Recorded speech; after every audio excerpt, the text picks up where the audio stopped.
She deleted everything, 4 years of memories, 200 contacts, every photo, every text thread, every trace of the life she had built beside a man who turned out to be a stranger wearing a familiar face. Sophie Bennett sat on her kitchen floor at 2 a.m. and erased them all without flinching. But when her thumb hovered over one name, Landon Hayes, she stopped.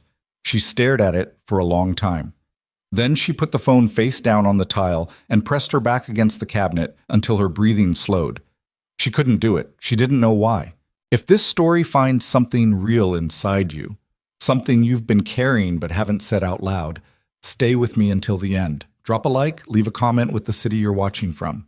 I want to see how far this story travels. The bakery smelled like burnt sugar and something close to salvation. Sophie had learned early on that the oven didn't care what kind of night you'd had. It didn't adjust its temperature out of sympathy or give you an extra 10 minutes because your eyes were swollen. At 5:47 in the morning, 3 weeks after Marcus had moved the last of his things out of her apartment, she stood at the stainless steel counter with flour on her forearms and a crack running through the skin of her right knuckle, where she'd been washing her hands too often in cold water. The croissants needed folding. The croissants did not care about Marcus. She folded. It was the job that had kept her upright through the worst of it.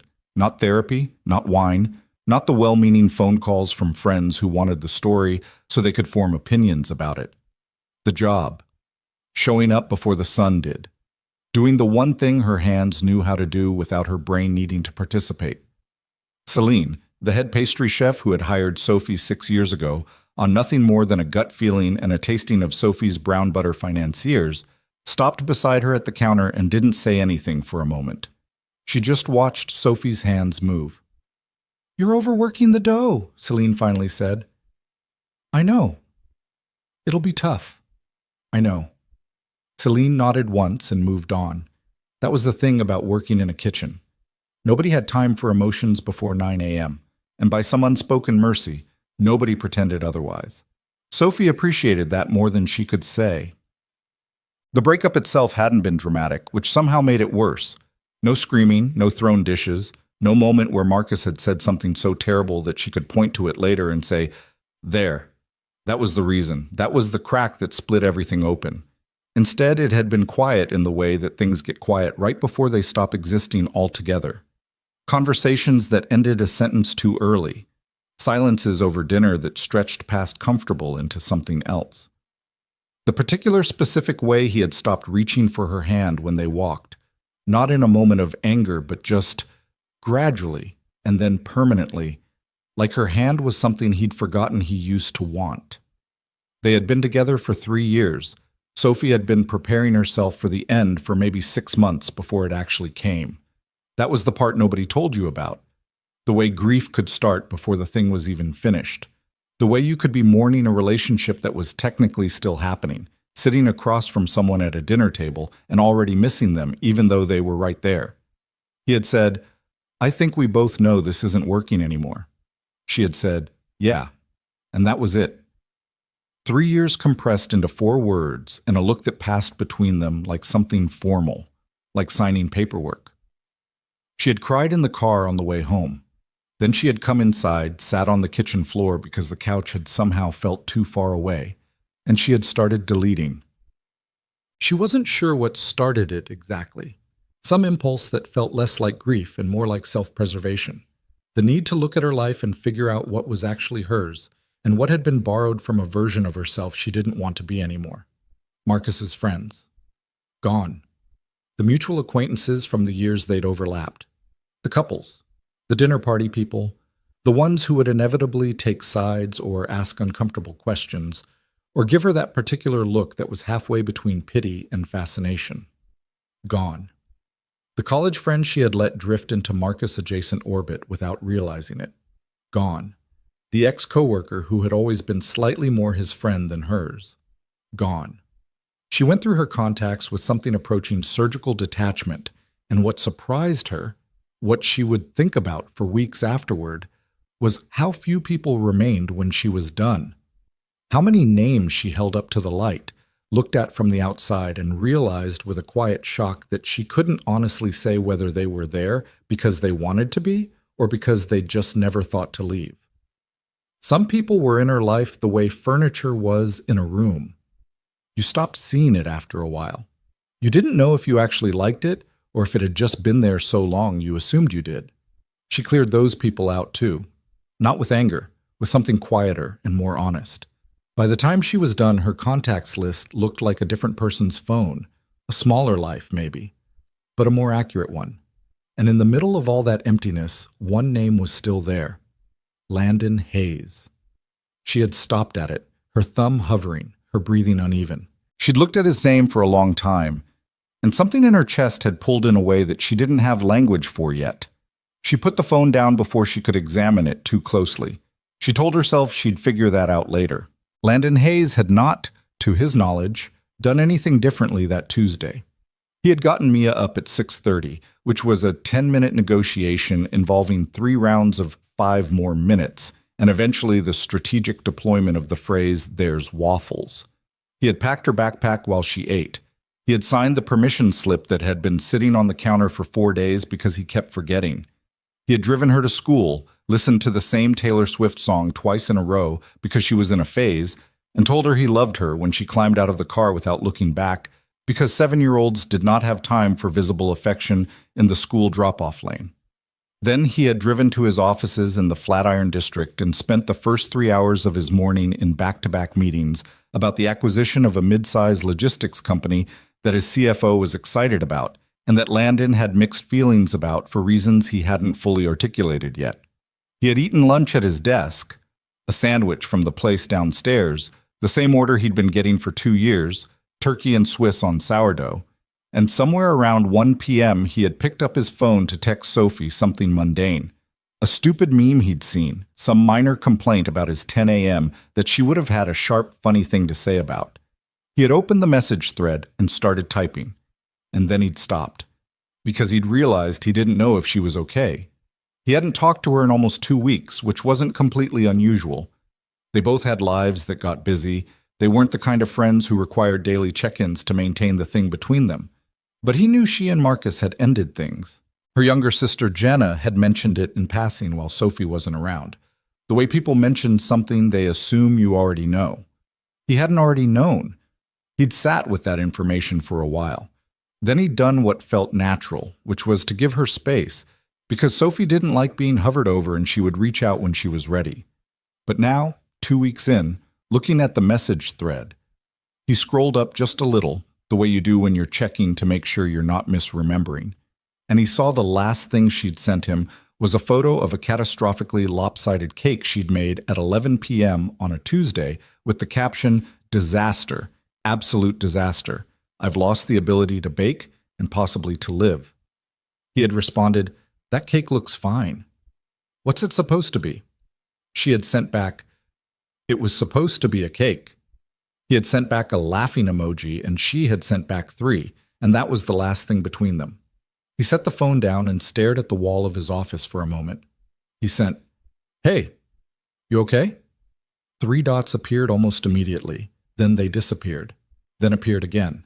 Then, "Yeah, sorry I've been MIA. Work's been crazy." He looked at that for a moment.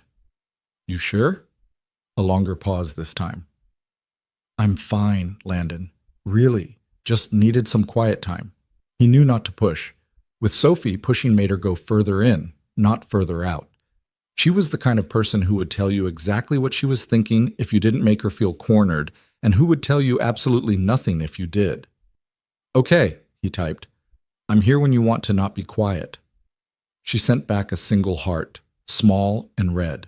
The kind of thing that could mean 100 different things depending on who sent it and what was behind it. He put his phone away and went back to the logistics company acquisition and spent the next 40 minutes trying to figure out why he couldn't stop thinking about that heart. Dead. Landon Hayes, by most measurable standards, had too much going on to be this preoccupied with a text message. At 32, he ran a holding company with interests in commercial real estate, a tech infrastructure platform, and a recently acquired chain of urban co-working spaces that his team was in the middle of rebranding. The company had cleared $200 million in revenue the previous fiscal year. He had a board, a CFO he trusted implicitly, a COO who terrified him slightly, and a PA named Dre who managed his life with the quiet efficiency of an air traffic controller. He had a 7-year-old daughter who could negotiate like a seasoned attorney and had recently informed him, very seriously, that she wanted to be either a marine biologist or a pop star, and she had not decided yet, and he should not rush her. He had a penthouse apartment in the West Village that cost more per month than most people made in a year, and that he had decorated almost entirely by accident, furniture chosen because it fit the space, art chosen because his designer had good taste and he hadn't objected strongly enough, none of it really his in any meaningful way. He had success. He had money. He had respect. He was, by the reckoning of most people who knew him at arm's length, very much fine, but fine was not the same as full. Landon had learned that distinction early and had spent years trying to figure out what to do with it. Mia's mother, Kara, had left when Mia was 3. It hadn't been a clean ending, it rarely was. Kara was not a bad person. She was, in the particular way of some people, someone who had discovered she wanted different things than the life she'd agreed to, and who had been honest about that rather than staying and resenting everyone in the room. She saw Mia during holidays and summer weeks and called on birthdays. It wasn't nothing, but it also meant that for the last 4 years, Landon had been doing the raising alone. Not alone. He had resources that most single parents didn't. He was aware of that. He wasn't foolish enough to ignore it. But emotionally, in the ways that counted, it was just him and Mia and the space between them that he tried every day to fill with enough warmth to make it feel like a complete thing. Sophie had appeared in his life a little over 4 years ago through the kind of overlap that happens in New York. A mutual friend's birthday dinner, one of those long tables where you end up next to someone by accident and stay in conversation for 3 hours because it turns out you both have opinions about the same things and the same way of finding absurdity in situations that other people take too seriously. She had made him laugh twice in the first 10 minutes, which was not a small thing. He was not a particularly easy laugh. They had exchanged numbers at the end of the night. Not in a charged way, not with any particular intention beyond I'd like to talk to this person again. And that had been the beginning of something that had no clean category. And therefore, he had decided a long time ago, didn't need one. Sophie was his friend, his best friend, if he was being honest, which he usually was with himself even when he wasn't entirely with the rest of the world. She was the person he called when something happened that he wanted to process out loud. She was the person whose opinion he wanted on decisions that had nothing to do with business. When Mia had gone through a phase of nightmares that left her screaming at 2 a.m., 3 nights a week it was Sophie he'd texted in the dark, half out of his mind with exhaustion and worry, and she had stayed up talking him through it for an hour and a half, not with advice necessarily, but with presence. The particular kind of presence she had that made you feel less alone in whatever room you were standing in. He had told himself, every time he noticed the way she filled up a room just by being in it, that it was friendship. He believed this mostly because it was easier than the alternative. The first time Landon heard about the contact purge was from Jenna. Sophie's younger sister was 24, worked in a yoga studio, and had the general energy of someone who ran on cold brew and the deep personal conviction that the universe was paying close attention. She was not a gossip exactly, but she was the kind of person who assumed that if she knew something, you probably already knew it, and so she shared information without attaching much weight to it. They ran into each other at the farmer's market on a Saturday in late October. Landon with Mia, who was deeply focused on negotiating for a small jar of hot honey, and Jenna with a canvas tote full of heirloom tomatoes she would definitely not eat before they went bad. "How's Sophie doing?" he asked, because she was on his mind. She'd been on his mind more than he'd been admitting. Jenna tilted her head. "She's okay. She did this whole thing after the breakup where she kind of cleared house, like deleted basically everyone from her phone." Deleted everyone? Like, not maliciously. She wasn't mad at anyone, she just... You know how Sophie gets when she's in a certain mode? She went through everything and kept only the people who she felt like were genuinely hers, not tied to Marcus, not there for complicated reasons. Jenna shrugged. She got pretty ruthless about it. Landon said. Mia pulled his sleeve. "Dad, the honey." "1 second, bud."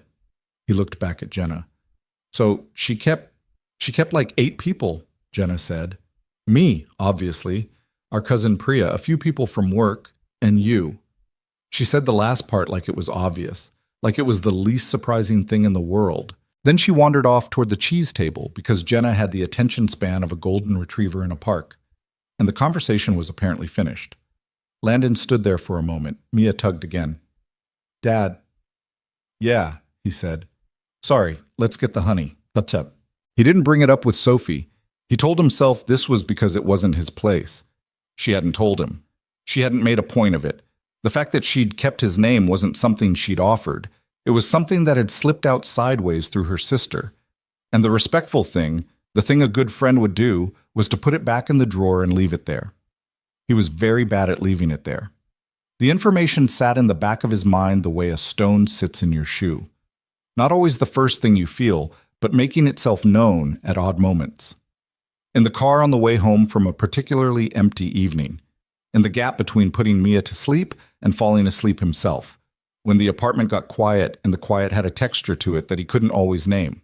She had kept only 8 people. People who were genuinely hers, Jenna had said, and one of them was him. He kept turning that over, looking at it from different angles, trying to figure out what it was that he was actually feeling and why he was having such difficulty just feeling it clearly. What he kept coming back to was this. Sophie Bennett had looked at every relationship in her life with fresh eyes, stripped away every reason except the purest one. Does this person genuinely choose me? And had kept him. That meant something. He wasn't exactly sure what, but it meant something, and he was done pretending it didn't. November came in cold and windy, the way November in New York tends to do. Not gradually, but all at once.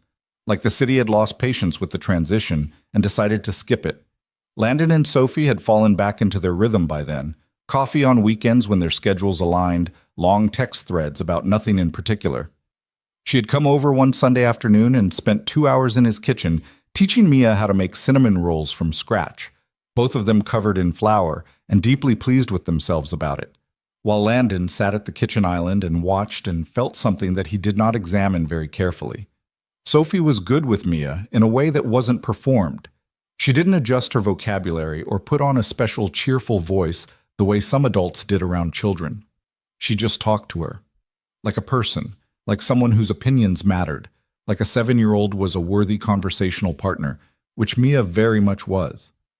And Mia, who had her father's ability to detect insincerity from across a room, had loved her from the start. Your friend Sophie is really cool, Mia had told him once, very matter-of-factly, while he was doing her hair before school. Yeah, he'd said. She is. Is she your girlfriend? No, bud. She's my friend. Mia had considered this with the seriousness she brought to most things. That seems like a waste, she'd said. And he had tied off her braid and said, Okay, let's go. And she had dropped it because she was 7 and had already moved on to a more pressing question about whether penguins could feel sad. But he hadn't dropped it. Not really. He went to the bakery on a Wednesday. It was a Wednesday in mid-November, and he had not planned to go. He had a meeting at 4, a dinner with an investor at 7, a stack of emails that had been waiting patiently for his attention since Monday. The bakery was in the West Village, a narrow-fronted place called Loon that smelled the way all good bakeries smell. Warm and yeasty and sweet, in a way that wasn't cloying but felt like actual comfort, the kind that doesn't try. He had stopped in before, occasionally. It wasn't unusual. He knew Celine by name, and she knew his order, an espresso and whatever the day's special was, and sometimes he and Sophie would sit at the small table in the corner for 20 minutes before her shift ended and talk about whatever needed talking about. But that Wednesday he had come with something to say, and he hadn't fully admitted that to himself until he was already standing outside on the sidewalk, hands in the pockets of his coat, looking at the lit-up window. He went in. Sophie was at the counter, sliding a tray of something into the display case. She had flour on the sleeve of her chef's jacket, and her hair was up in that particular way she wore it at work. Not neat, just up, with pieces escaping in whatever direction they wanted.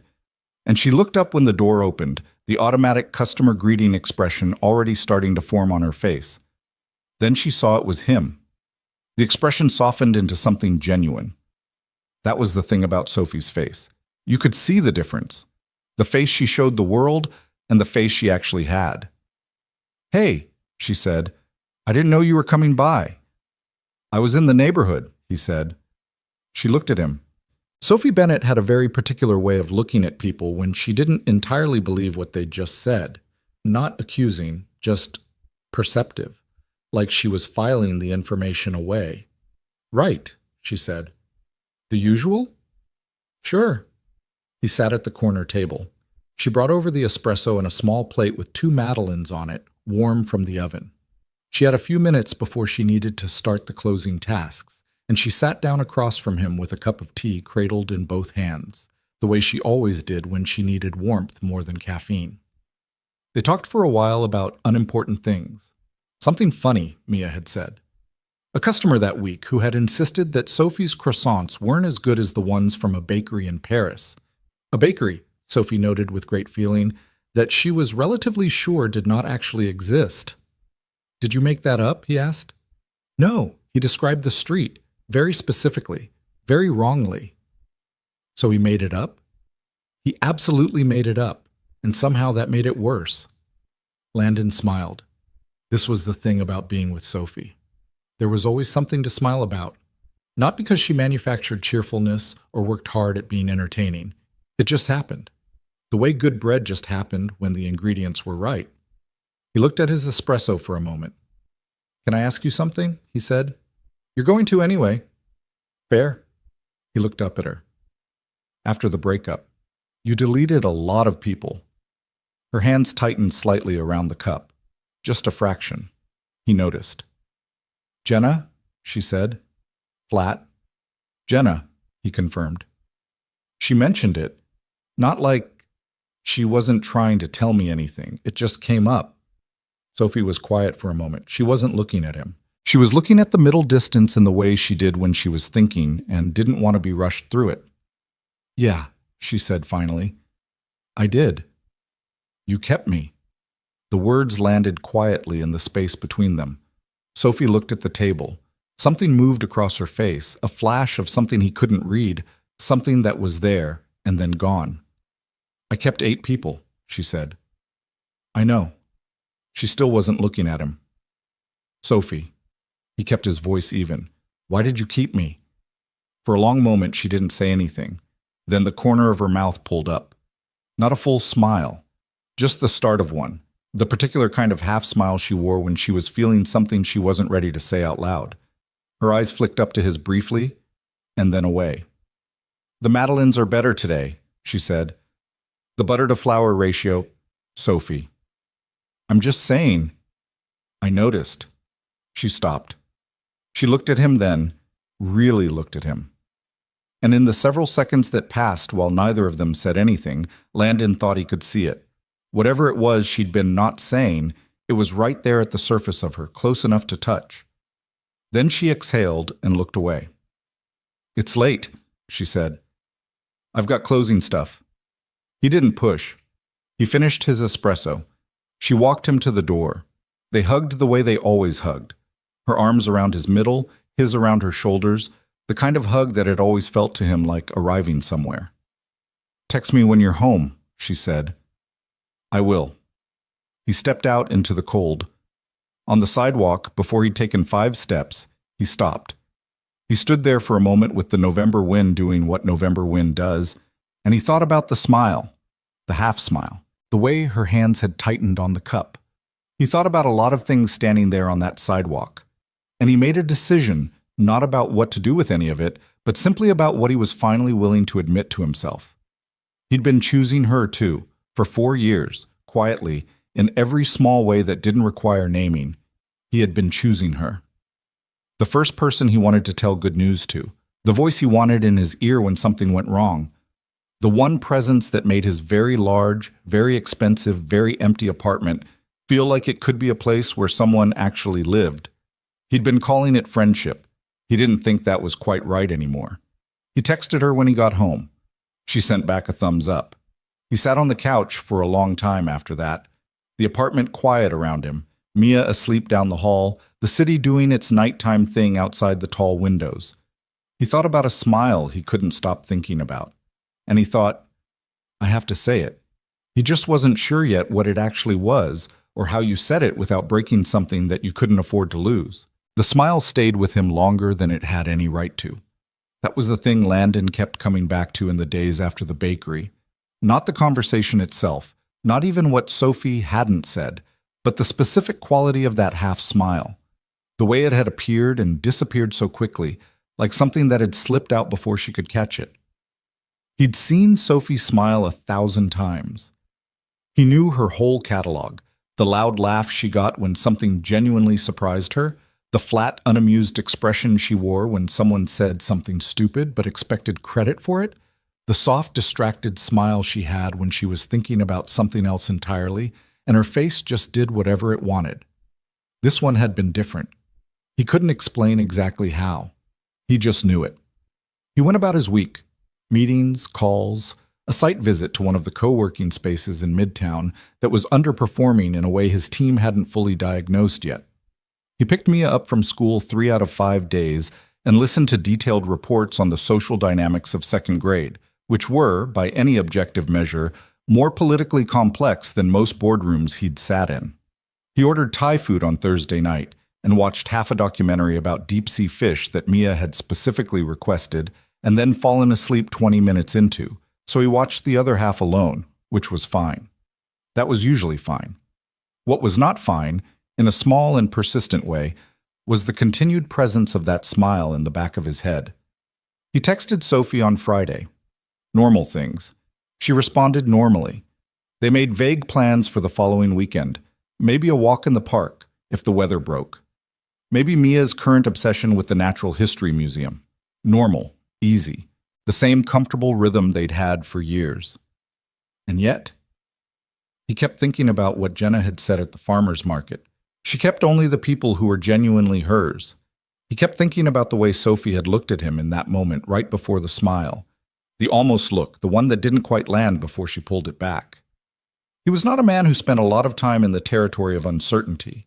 His professional life had been built on the opposite, reading situations clearly, making decisions with available information, accepting the outcome. He was not perfect at it, but he was practiced. He could sit with a problem and turn it over until it gave him something he could use.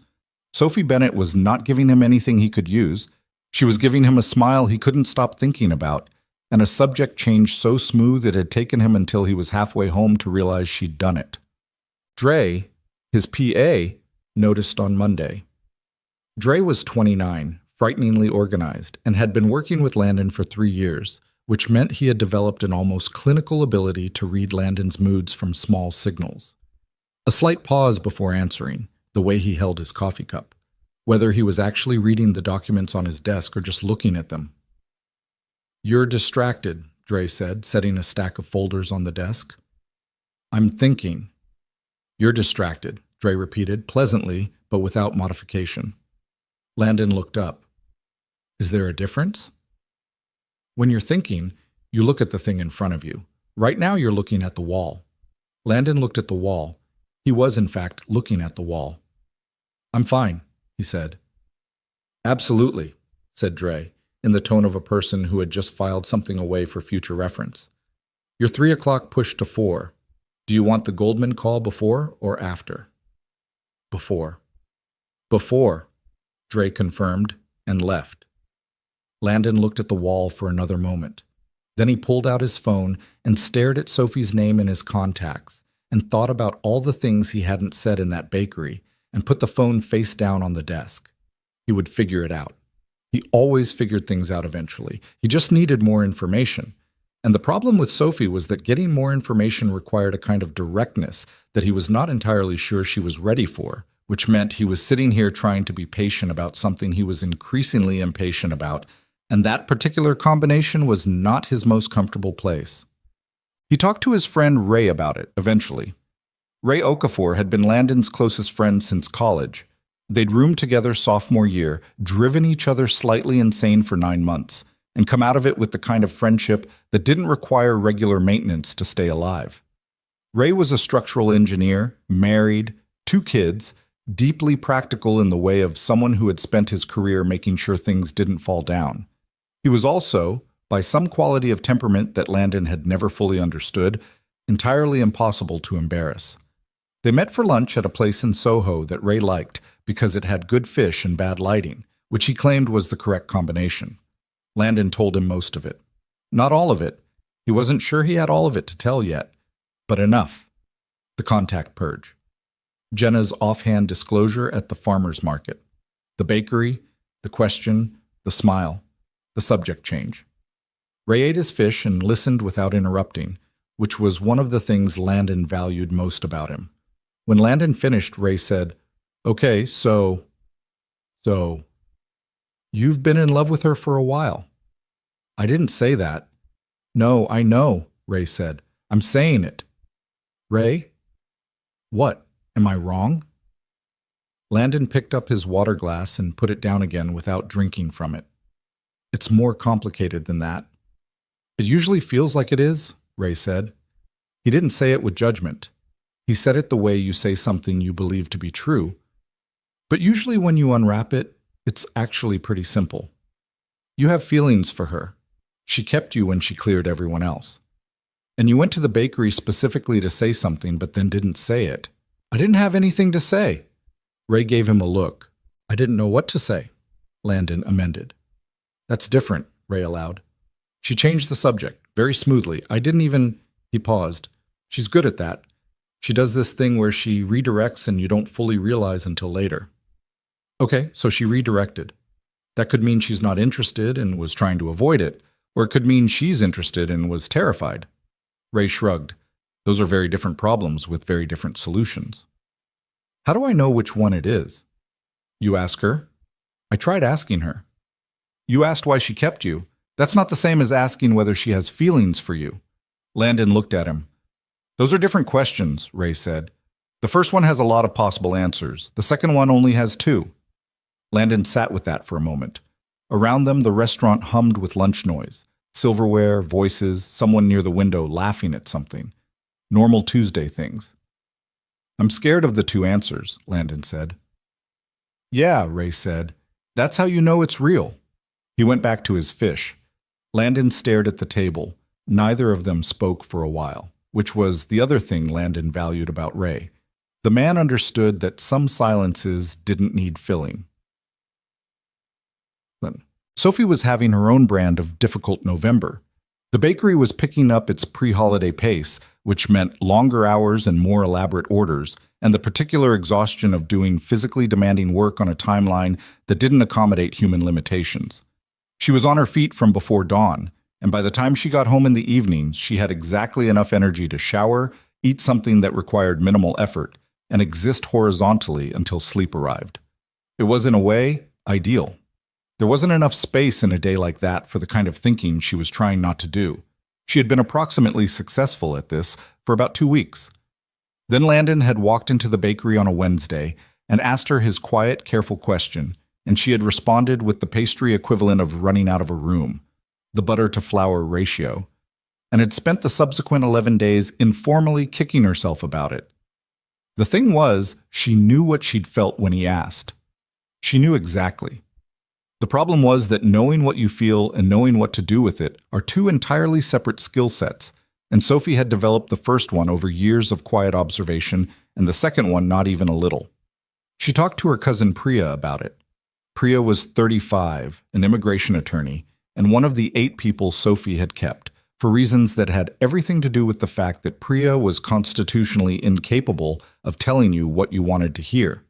They were on the phone late on a Thursday, Sophie on her couch with the TV off, and the city doing its night routine outside her window. Priya, presumably at her kitchen table in Queens, eating the leftovers she made in bulk every Sunday. "He asked why you kept him," Priya said. "Yes." "And you talked about pastry." "I mentioned You talked about pastry." "Priya." "Sophie." A pause. "Why did you keep him?" "Because he's my friend." "Your friend?" Priya repeated. Not sarcastically, just letting it sit there. Sophie was quiet. "He's my best friend," she said.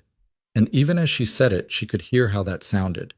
The way best friends sometimes functioned as a place to put something when you didn't have better words for it, or when the words you had were too heavy to pick up. "Okay," Priya said. "Let me ask you something else. When something good happens to you, like actually good, A great day at work, something you're genuinely proud of. Who's the first person you want to tell? Sophie didn't answer. Hmm? Priya said. That doesn't prove. I didn't say it proves anything. I'm asking a question. Sophie looked at the dark TV screen. Outside, a siren went by, the particular Doppler pitch of New York at night. She'd lived in this city long enough that she didn't hear it most of the time. Tonight she heard it. Landon, she said quietly. He's the first person I want to tell. And when something goes wrong, she didn't answer that one either. Right, Priya said. It's complicated, Sophie said. He has a lot going on. He's raising Mia alone. He runs this whole company. He doesn't need me dropping something like this on him when he's just being a good friend. What if it ruins everything? What if I say it and it's not? What if it's just me and I misread it, and then we can't go back? All of that is possible, Priya said. That's not comforting. I'm not trying to comfort you. I'm trying to be accurate. Another pause. But here's what's also possible. He walked into your bakery specifically to ask you something he didn't get from Jenna or anyone else. He showed up, and the question he asked wasn't casual, Sophie. He wasn't making conversation. He wanted to know. Sophie pressed her palm flat against the cushion of the couch. Cold fabric, solid, real. I got so scared, she admitted. Quietly, like it was harder to say out loud than she'd expected. I know, Priya said. The last time I thought something was solid, I know. Marcus wasn't. She stopped. She didn't want to talk about Marcus. She was tired of having Marcus occupy any portion of her thinking. It's just, Landon is the one person I kept. The one. And if I get that wrong, I don't have a contingency. There's no backup. He's too important. Yeah, Priya said. That's usually how you know. There was a particular quality to the silence that followed. Not empty, but full of things neither of them needed to say. What do I do? Sophie said finally. Nothing yet, Priya said. You don't have to do anything yet. Just stop pretending you don't know what you feel. That's the first step. The rest figures itself out. Sophie didn't entirely believe that. The rest had a way of not figuring itself out without some degree of intervention. But she took the first part, stop pretending, and held it. She was already bad at pretending. She'd just been doing it anyway. December brought the snow early. Not the pretty kind. Not the postcard silent snowfall that made the city look like something from a dream. The first snow of that year was slushy and gray and turned the sidewalks into an obstacle course, and everyone in Manhattan walked with the particular irritated posture of people who had known the snow was coming and were still somehow annoyed by it. Sophie worked through a Saturday morning rush that left her standing at the counter for 4 hours without a break. Holiday orders had ramped up. Elaborate layer cakes, custom pastry boxes. The kind of work that was satisfying in the way hard physical labor was satisfying but left you too tired to feel much of anything by the time it was done. She was doing inventory in the back at around 2 in the afternoon when Celine appeared in the doorway. There's someone out front for you, she said. I'm in the middle of... It's Landon. Sophie looked up from the clipboard. Celine looked back at her with an expression that communicated several things without words. Primarily, I have eyes, I've been running this kitchen for 15 years, and I know what it looks like when a man drives across town in December slush for someone he describes as just a friend. Sophie put the clipboard down. He was at the corner table, the same one as before, with his coat still on and melting snow at the edges of his hair. He had a coffee. Celine had gotten him something without being asked, apparently, and he was sitting very still in the way he sat when he was thinking about something seriously. Sophie came out from the back and he looked up and something shifted in his expression, not dramatically, just shifted. You didn't text, she said, sliding into the chair across from him. I know. I was in the neighborhood. She looked at him the same way she'd looked at him the last time he'd said that. Right, she said. He almost smiled. Almost. Okay. I wasn't in the neighborhood. No. I needed to see you. Sophie kept her face as neutral as she could manage, which was not very neutral. Her face had never been her strong suit in terms of concealment. You could have called. I know. I wanted to come. He wrapped his hands around the coffee cup, and she noticed he was doing the same thing she did when she needed warmth more than caffeine, holding it rather than drinking it. Something about that detail settled in her chest. I've been thinking about something, and I can't stop thinking about it, and I thought if I kept it to myself for another 2 weeks, I was going to lose my mind, So, Sophie said. So I'm here. She waited. He looked at the table for a moment, then up at her. There was something in his expression that she didn't entirely recognize, not because it was foreign, but because she'd never seen it turned on her quite so directly. Landon was a contained person, not cold, but measured. Someone who put things where he wanted them and rarely let you see the effort of it. Right now, he looked like a man who had put something down and had no intention of picking it back up. I talked to Ray, he said. How is Ray? Sophie. She stopped. I know I asked you something last time, he said, and you moved on, and I let you. That was my call. He paused. I'm not letting it go this time. The bakery was quiet around them.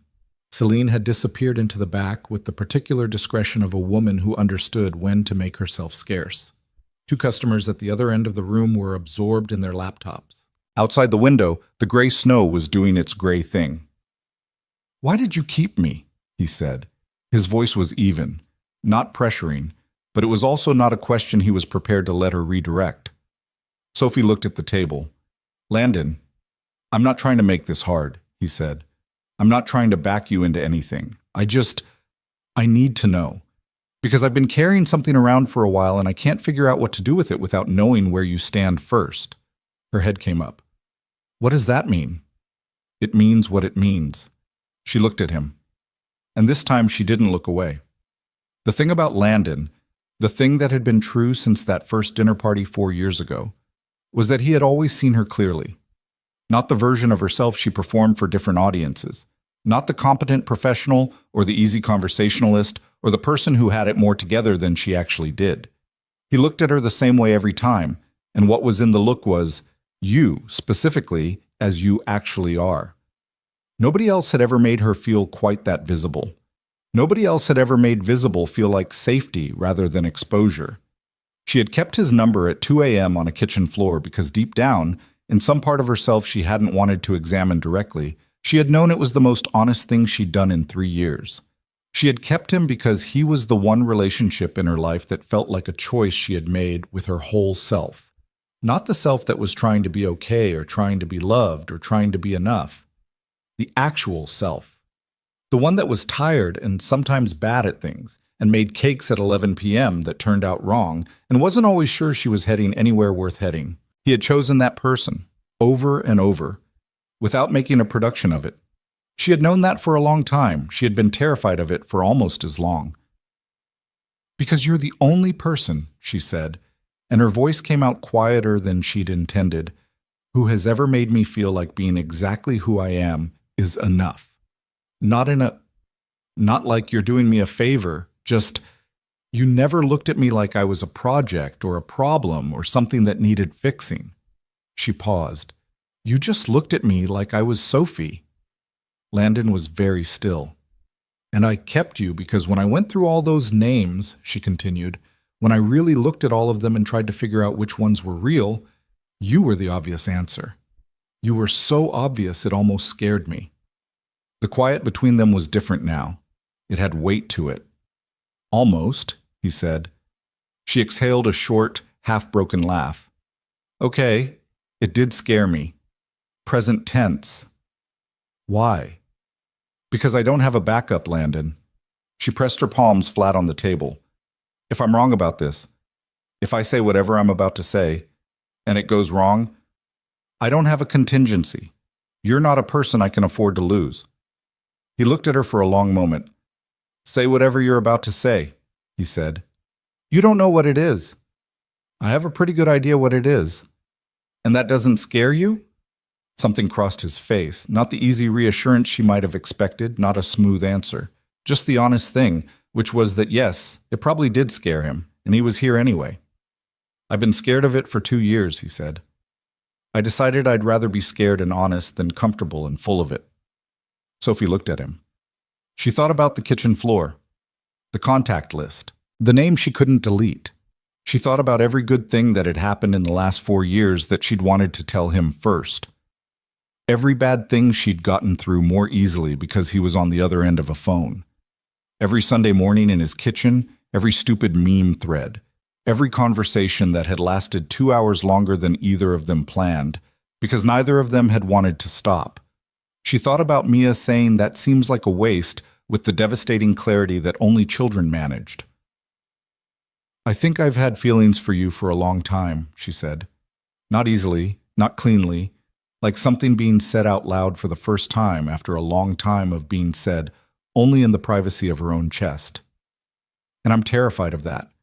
I'm not someone who's been sitting here confident about this. I've been a mess about it. But I think it's you. I think it's been you for a while. The words sat there between them on that small corner table in the quiet bakery, in the December gray, with the city making its noise outside the window. Landon reached across the table and covered her hand with his. Not dramatically, not with any particular declaration. He just put his hand over hers, and she felt every one of her heartbeats with an unusual amount of clarity, and neither of them said anything for a moment, and that was fine. Some things didn't need immediate narrating. Okay, he said. Okay? She repeated. Okay. He didn't move his hand. I've wanted to tell you something for about 2 years, and I kept not doing it because I was doing this. He gestured with his free hand, a gesture that somehow communicated the whole thing, all of it, the overthinking and the not saying it and the pretending it was fine, and I'm done doing that. What did you want to tell me? That I think about you more than anyone else, that you're the first person I want to call, that I have been calling what we have friendship because that's the word I had, but I don't think it's been just friendship for a long time. Not for me. She looked at him. And I know we're standing at something, and it could go either way, he continued. And I know what's at stake for both of us, and I'm not asking for anything tonight except for you to know that it's real. What I feel. It's real, and it's been real for a while, and I thought you should know. Sophie's eyes were doing something she was going to be mildly mortified about, but not enough to look away. You drove across town in slush, she said. I did. For this. For this. She laughed then, a small, unsteady thing, with more relief in it than humor. Her hand turned over under his, and her fingers linked with his, not tentatively, but the way you hold something when you don't want it to go anywhere. You could have called, she said. I wanted to see your face. She looked at him. He looked back. Outside, the slush kept doing what slush does. Inside, nothing was exactly resolved, and several things were more complicated than they'd been this morning, and both of them knew it. But something had been said out loud. Something that had lived in the space between them for a long time had been given its actual shape. It was a beginning. Landon didn't let go of her hand. She didn't let go of his. And they sat there in the quiet of the bakery while December happened outside, both of them carrying something that felt, for the first time in a long time, like it was going somewhere real. They didn't kiss that night. Landon held her hand across the small bakery table until the light outside the window had gone from gray to dark. And then Sophie had a closing shift to finish, and he had a daughter at home with a babysitter who charged by the hour. And so they'd stood up and put on their coats and walked to the door together, the way they'd done 100 times before, except that nothing about it felt the same as any of those 100 times. He'd paused at the door. She'd paused with him. So, she said. So, he said. They looked at each other in the particular way of two people who have just said something irreversible and are still taking stock of the territory they've walked into. I don't know exactly what this is yet, Sophie said. Carefully. Not pulling back. He could feel the difference, but honest in the way she was always honest when she wasn't scared enough to be otherwise. I know what I said. I meant it. I don't want to rush into something and have it become a thing before we've figured out what the thing is. That's fair, Landon said. You're not... She studied his face. You're not offended? No? And he meant it. He had spent 2 years not rushing. A little longer wasn't going to break him. I'd rather do this right than do it fast. She exhaled, and in the exhale was something that looked like relief, which told him that she'd been holding that breath since before she said it. "Okay," she said. "Okay." He stepped out into the cold. The slush had frozen over in the time they'd been sitting inside, turning the sidewalk into something requiring careful navigation. He made it half a block before his phone buzzed. "Sophie, drive safe." The sidewalk in front of the bakery is a liability lawsuit waiting to happen. He stood in the frozen dark and smiled at his phone like an absolute fool. "Landon. Noted. I'll send you the medical bills." "Sophie, I have a croissant budget, not a medical bill budget. Please be careful." He put the phone in his pocket and kept walking, and the cold didn't feel like the same cold it had been an hour ago. The next 3 weeks were the strangest of his recent life, which was saying something given that his recent life had included a 7-year-old informing him that she'd decided penguins were probably the most emotionally intelligent animal, and could they get one? He and Sophie were something. Not yet what they'd admitted to each other, but no longer what they'd been before. The text threads continued. The weekend plans continued. But underneath all of it now was a current that hadn't been there before, or rather, had been there, but unnamed. Naming it had changed the weight of everything. He noticed it in small ways. The way a conversation could suddenly develop a charge from nowhere, two people talking about nothing important, and then a pause that lasted a beat too long. And in that beat, everything said and unsaid pressing against the surface of the moment. The way she'd started doing this thing where she'd look at him and then look away a half-second faster than she used to, and he recognized it because he'd been doing the same thing for 2 years. What they hadn't done was talk about the actual shape of it, where it was going, what they both wanted. Those questions sat at the edge of every interaction like patient strangers waiting for an invitation in. Landon wasn't sure who was supposed to open that door, or when. He had told her he'd rather do it right than fast, and he'd meant it, but he was also not a patient man by nature. He'd become a patient man through practice and considerable effort, the way some people became runners.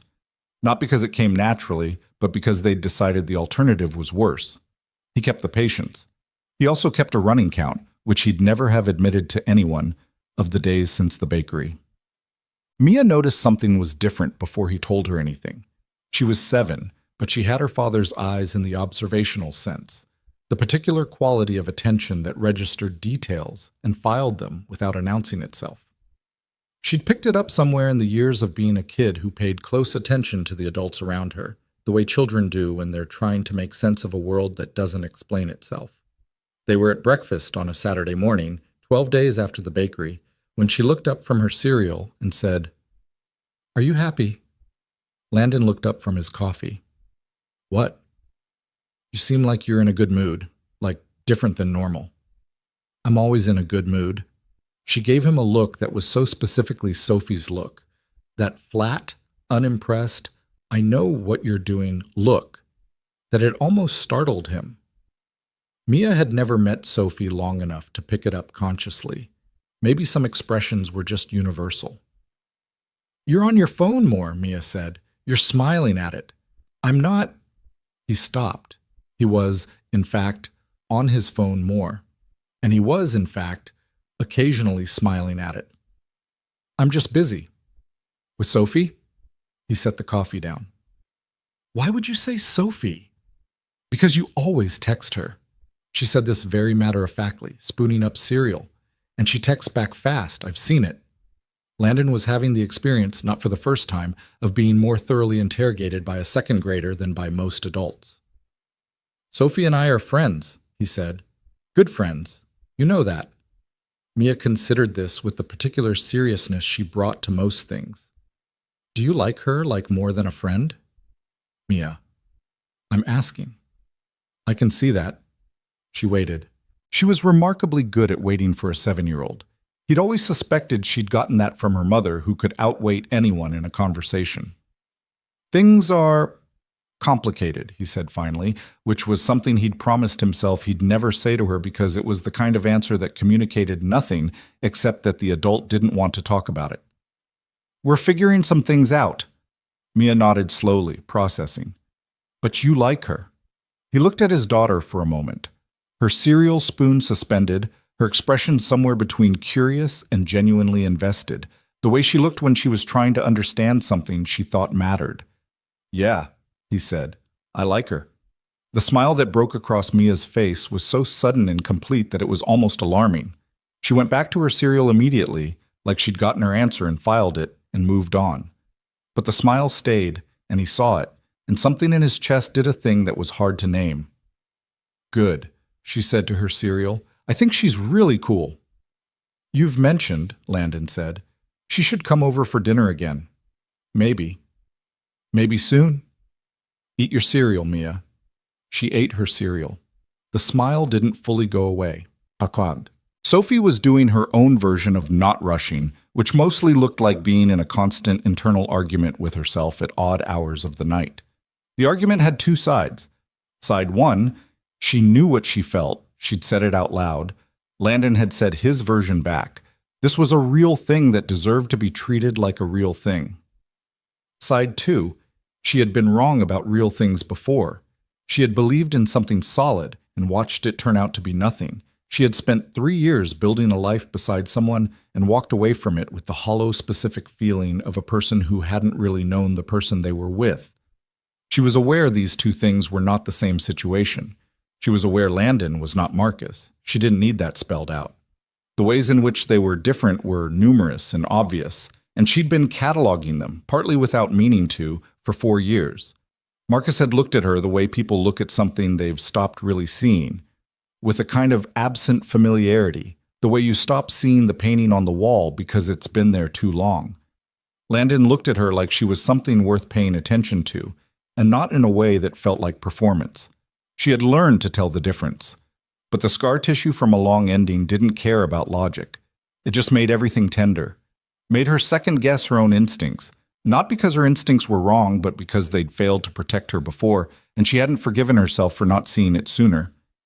She was talking to Priya about this one night, both of them on the phone, Priya eating chips, Sophie in her kitchen attempting and abandoning a cup of tea that was now cold, when Priya said something that stopped her. "You keep talking about being afraid of getting it wrong," Priya said. "But can I point out that you've actually already done the hard part?" "What do you mean?" "You've been choosing him for 4 years, Sophie, without a label, without a guarantee, without knowing he felt the same way. You chose to trust him with your actual self. Not the version of you that was performing okay, but the real one.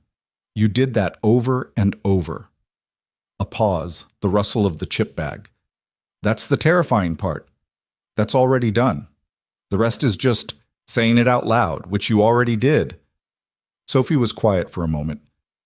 "You're annoyingly good at this," she said.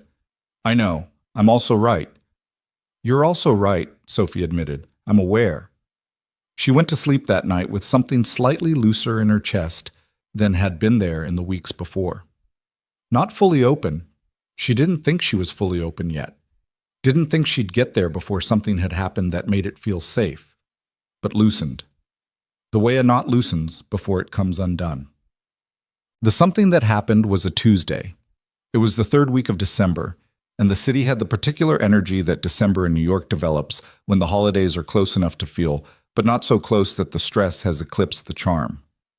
The storefronts along Sophie's block in the village were lit up in a way that looked genuinely pretty rather than commercial, which was a narrow window of time that Sophie always tried to notice before it passed. She was walking home from the subway after a long shift, coat up against the cold, her bag over one shoulder with the weight of a day in it.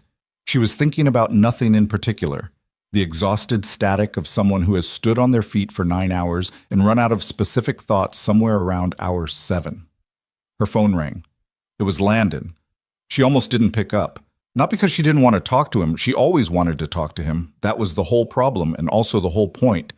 But because she was tired and cold and not sure she could be a fully functional human being in a conversation right now. She picked up. "Hey," she said. "Hey." He sounded off, just slightly. A note that wasn't quite right. "You off work?" "Just left. Walking home." "What's up?" A pause. Short, but there. "Nothing. I just..." Another pause. "I had a weird day." Sophie adjusted the bag on her shoulder. Tell me about it. No, you sound tired. It can wait. Landon, tell me. He did. The logistics company acquisition his CFO had been pushing, the one he'd had mixed feelings about for reasons he couldn't articulate, had hit a wall. Not a deal breaker, but a complication that required unwinding a piece of the structure they'd spent 2 months building, and the COO had a strong opinion about how to unwind it that Landon didn't fully agree with but couldn't definitively counter. And he'd been sitting with that particular brand of professional discomfort all afternoon. The kind where you know something is wrong, but you can't point to exactly what, and everyone around you is moving fast and you're the one who needs to say slow down, but you can't explain precisely why. He talked for a while. She walked and listened. She asked one question about the specific piece of the structure that was complicating things, not because she was a business person or understood the full context, but because she was interested and she'd been listening carefully. And he answered it, and in the process of answering it out loud, he paused and said, "Wait. What?" "That's it. That's the thing I couldn't name." He went quiet for a moment, the particular quality of quiet that meant he was thinking hard. The liability sits on the wrong side of the acquisition. If the structure stays as is, we're holding exposure that should belong to the seller, and everyone's been looking at the revenue numbers and not at where the liability lands. "I have no idea what any of that means," Sophie said. "It means I was right to feel wrong about it, and now I know why." He exhaled. She could hear the difference, the specific sound of someone releasing something they'd been carrying. "Sorry, I know that made no sense." "You figured it out," she said. "I figured it out." "Good. I figured it out by talking to you." "You figured it out by talking," she corrected. "I was just here." "Sophie." His voice had shifted, lower, more direct. "You were not just here. You never are." She stopped walking. She was standing on the corner of her block, the cold doing its work, the lit-up storefronts throwing orange and white light across the pavement, and she had stopped because something in his voice had landed in the middle of her chest, and she needed to be still for a second to let it be there. "Landon," she said. "I know," he said. "I know what I said about not rushing. I'm not trying to rush, I just—" He stopped, started again. "Can I come over?" She looked at the lit-up window of the apartment building across the street for a moment. "I'm a mess," she said. 9 hours in a kitchen. I don't care. I literally have flowers somewhere, still, on my— "Sophie, can I come over?" She was quiet for a beat. "Yeah," she said. "Come over." He arrived 40 minutes later, which was how long it took to get across the city in December traffic. And in that 40 minutes, Sophie had showered, eaten a handful of crackers because she'd forgotten to eat dinner, and had a rapid-fire internal debate about what this was and what she wanted it to be, and arrived at no clean conclusions, which felt about right. She buzzed him up. He knocked. She opened the door, and he was standing there in his coat with his hands in his pockets, and she thought, not for the first time, but more clearly than she had before, as if something in her had stopped arguing and started just looking, that he was one of the few people she'd ever met who made presence feel like something. Not presence in the showy sense, just when he was in a room, the room felt different, occupied in a specific way that it wasn't before. "Hey," he said. "Hey," she said. "Come in." Her apartment was small. It was the kind of small that required certain lifestyle adaptations. The dining table that doubled as a desk, the bookshelf that also held her kitchen overflow because the kitchen had run out of space, the couch positioned so specifically that moving it more than 6 inches in any direction created a problem. She had made it hers through a particular density of small things, plants that were mostly surviving, a print above the couch she'd bought at a street fair, a ridiculous ceramic fruit bowl shaped like a fish that had been a gift from Jenna and that she pretended to be mildly embarrassed by and loved completely.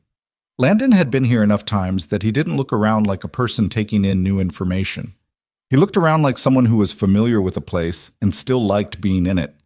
He sat on the couch. She went to the kitchen and came back with 2 glasses of water because it was late, and she was not willing to pretend she was someone who had wine ready at 9:30 on a weeknight, like a person who had their life together. "Water," she said, handing him a glass. Perfect, he said, and meant it in a way that made her not feel embarrassed about the water. She sat beside him on the couch, not at the other end, not so close that it was a statement, but not far enough that there was meaningful space between them. The natural middle ground of two people who had been in each other's orbit for 4 years and no longer felt the need to negotiate the geometry of a shared couch. Okay, she said. What was the actual weird day about?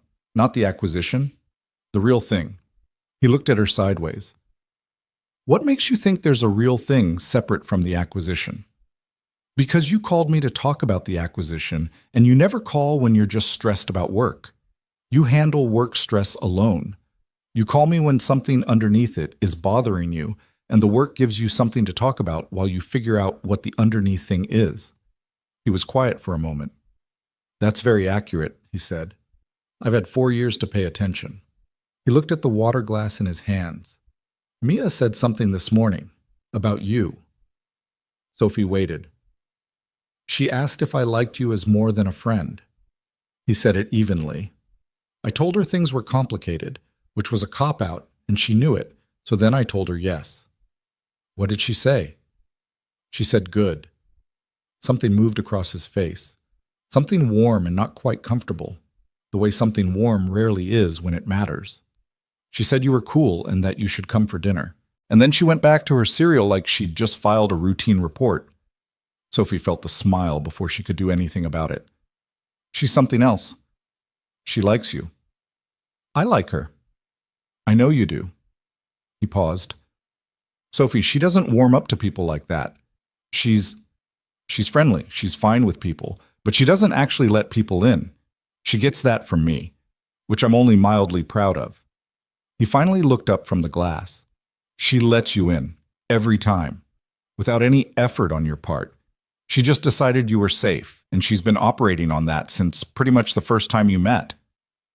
Sophie understood, not for the first time, that Mia was not a small thing in this conversation, that what Landon was telling her was layered, not just about a 7-year-old who liked her, but about what that 7-year-old's judgment meant to him, about what it meant to be a person who had been raising his daughter alone for 4 years and was now talking about something that would affect not just his life, but hers. She's important, Sophie said. She's everything, he said quietly. I know. She put her water glass on the coffee table, turned to look at him. Landon, I want you to know that I understand what this means, what it would mean. She's not a complication to me. She's part of this. She's part of why... She stopped, tried to find the right way in. She's part of why you are who you are. And who you are is the whole reason we're sitting here. He looked at her for a long moment. What are we doing? He said. Not helplessly, just asking, the way you ask when you genuinely want the answer and trust the person to give it to you. I think we're sitting in the part right before something, Sophie said, where everything is still uncertain, but you've already decided to walk toward it anyway. Have you decided that?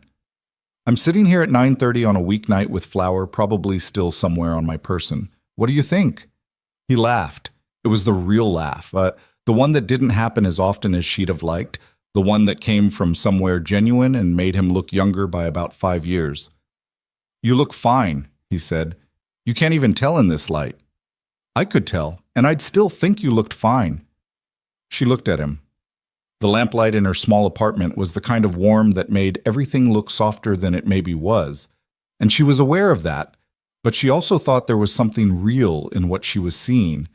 A man who had driven across the city in December, slush 3 weeks ago, because he needed to say something to her face, who was now sitting on her couch at 9:30 at night because a weird day had made him want to be where she was. She had spent years being overlooked, not cruelly, just not seen. The way you can coexist with someone and have them never actually look at you. She had learned to move through that invisible, taking up as little space as possible, trying not to want more than was being offered. Landon had never once made her feel invisible. 4 years. Not once. Okay, she said. Okay, what? Okay, I've decided. She looked at him directly. I'm walking toward it. Something in his expression went very still, the way it did when he was feeling something he hadn't planned for. Yeah? He said.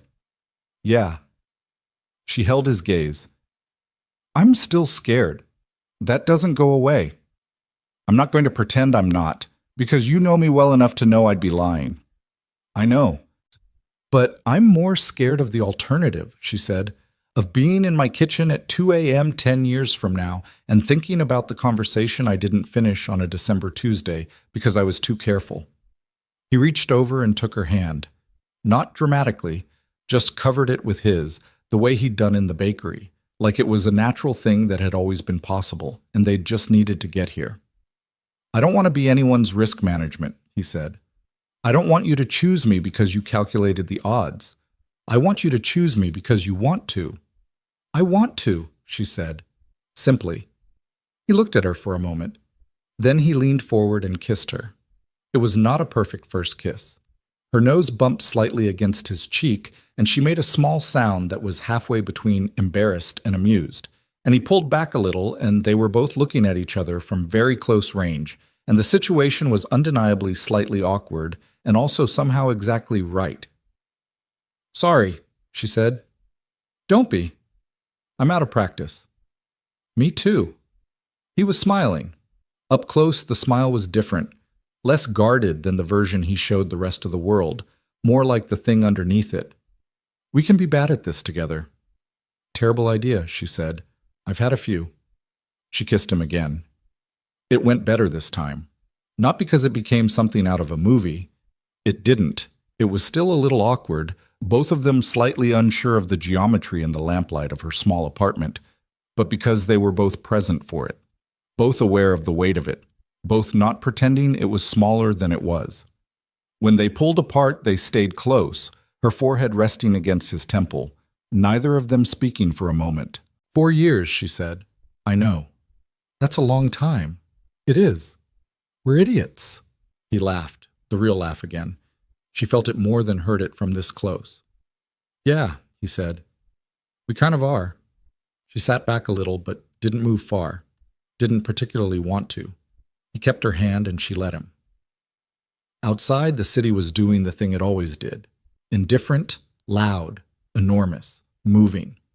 Inside her small apartment with its ridiculous fish fruit bowl and its mostly surviving plants held something that felt new, and also, somehow, like it had been here for a while, waiting for them to find it. She should have felt terrified. She was, a little. The scar tissue wasn't gone just because she'd made a decision. Fear and decision existed in the same place sometimes, and that was just the reality of being a person who had been hurt before and was still choosing to move anyway. But she was also, and this was the thing she hadn't expected, the thing that kept catching her off guard, steady. There was a steadiness under all of it that she hadn't felt in years, the kind that didn't come from certainty about outcomes, but from certainty about the person sitting next to you. She was certain about him. She had been, she realized, for a long time. Stay a little, she said. Yeah, he said. I'll stay a little. They talked until midnight. Nothing important, the way the best conversations often aren't important in their subject matter, but are important in everything else. Mia's latest penguin research, a pastry technique Sophie was trying to work out, a book he'd started and wasn't sure about. Small things, real things, the ordinary texture of two people who knew each other well enough that silence wasn't awkward and laughter came easy. At some point, his hand was around her shoulders and her feet were tucked up on the couch beside her, and neither of them had made a declaration about how that had happened. It had just happened, the way things do when the decision beneath them has already been made. He left at midnight because Mia would be up early, and he didn't want to deal with the look Dre would give him if he came in running on no sleep. At the door, he kissed her once more. Better this time, both of them more comfortable with the coordinates of each other, and then stepped back and looked at her in the way he'd looked at her across that corner table and in the bakery doorway, and in 100 small moments she was now realizing she'd been half noticing for years. Good night, Sophie, he said. Good night, Landon. She closed the door, stood with her back against it for a moment in the quiet of her apartment. Then she picked up her phone and texted Priya. You were right. Don't make a thing of it. 3 seconds later, I knew it. I'm making a thing of it. Sophie smiled at her phone and went to bed. She didn't sleep for a while, but not because anything was wrong. For the first time in a long time, it was because things were very specifically right, and she wasn't ready to stop being awake inside of that. Priya did, in fact, make a thing of it. She showed up at Sophie's apartment 2 days later with a bottle of wine and the energy of someone who had been waiting for this specific moment for considerably longer than Sophie had been living inside it. She sat on the couch with her legs crossed and her wine glass tilted at a comfortable angle and said, "Tell me everything," with the particular relish of a person who had been right about something important and intended to be present for every detail of the confirmation. Sophie told her most of it. The bakery in December slush, the hand across the table, coming home that Tuesday night, the slightly awkward first kiss and the part where it got better. Priya listened with the focused attention of someone who was cataloging for future reference. "The nose bump," she said when Sophie got to that part. It was brief." "I love that," Priya was smiling. "That's so much better than if it had been perfect." "It was not my finest moment. It's a real moment. Perfect first kisses are for people who aren't actually feeling anything." She sipped her wine. "If you're nervous enough to bump noses, you care. That's the whole point." Sophie looked at her. "When did you become a romantic?" "I've always been a romantic. I'm also a realist. Those things coexist." Priya set her glass down. "So what now? What are you two actually doing?" "We're figuring it out." Figuring it out meaning we're talking more. Seeing each other, not putting a label on it yet because neither of us wants to rush and make it into a thing before it knows what it is. Priya nodded slowly. "That's mature." "Don't sound surprised." "I'm not surprised, I'm just noting it." She picked her glass back up. "And you're not scared?" "I'm scared constantly," Sophie said. "I've just decided to be scared and do it anyway, which is apparently what adults are supposed to do." "It is," Priya said. "Nobody tells you that part." They finished the wine and ordered food and talked about other things too. Priya's caseload, Jenna's latest plan to become a yoga instructor with a lifestyle brand, the fact that their cousin Marcus on their father's side had gotten engaged to a woman no one in the family had met yet, which Priya had opinions about. Normal things. The ordinary business of two people who had known each other long enough that not every conversation needed to be weighted. But when Priya left that night, hugging Sophie at the door, she held on a beat longer than usual. "You deserve this," she said quietly, not in the performative way people said it, but in the way of someone stating a thing they considered to be factually true. Sophie held on back. "Don't make me cry," Sophie said. "I just did my face." "You did not do your face. You look like someone who stayed up until midnight and is operating on leftover happiness." "That's oddly accurate." "I know." Priya pulled back, straightened Sophie's collar in a gesture so sisterly it made something ache. "Be happy, Sophie. Let yourself." Sophie stood in the doorway after she left and thought about letting herself. It was, she was discovering, harder than it sounded. The thing about beginning something real after a long time of not having it was that the beginning contained both the lightness and the accumulated weight of everything before it. It wasn't clean. It didn't start fresh the way the word beginning implied. It started in the middle of two full lives, with histories attached and fears trailing behind and the specific texture of two people who knew each other well enough to have opinions about each other's habits. Landon, Sophie learned, was constitutionally incapable of leaving cabinet doors fully closed. She'd been to his apartment dozens of times and had never noticed, but now that she was there with different attention, she noticed. Every cabinet in his kitchen slightly ajar. Every time. He learned that she stress cleaned. When something was bothering her, her apartment became incrementally more organized. He'd come over one evening after she'd had a difficult conversation with her bakery's management about her hours and found her kitchen cupboards rearranged. "Your mugs are by size now," he said, looking at them. "They were in the wrong order before." "There's a right order for mugs." Obviously. She was doing something at the counter that didn't need doing. He could tell. "What happened?" "Nothing." "Sophie," she turned around. There was a pause that was not long enough to be dramatic, but was long enough to contain something. "They want to change my hours," she said. "The new shift they're talking about doesn't work with anything, and Celine can't override it because it's coming from the ownership, and she's as frustrated as I am." She exhaled. I've been there 6 years. 6. And now some new operations manager who's been here 4 months is restructuring the schedule, and nobody consulted anyone who actually makes the food. Can you push back? I already did. Professionally, thoroughly. They said they'd take it under consideration, which means they've noted my objection and will proceed anyway. He leaned against the counter and looked at her. What do you want to do? Not what are your options or have you thought about? Just what do you want? She stopped rearranging the imaginary mess on the counter. I want to open my own place, she said. And then, immediately, the thing people do when they've said something they've been keeping to themselves for too long, the reflexive pullback. Which is insane. I know, the capital required alone it's not insane. Landon, I'm not saying it's simple. I'm saying it's not insane. He folded his arms, looking at her with the particular quality of attention he gave things he was taking seriously. How long have you wanted that? She looked at the counter. Years. Years. It's not realistic, not right now, maybe not ever. The industry has a brutal margin and I don't have... Stop. His voice was even. I didn't ask if it was realistic. I asked how long you've wanted it. She was quiet for a moment. Since I was 24, she said. I had this picture in my head of a specific kind of place. Not a big restaurant, something small, neighborhood. The kind of place that's just there.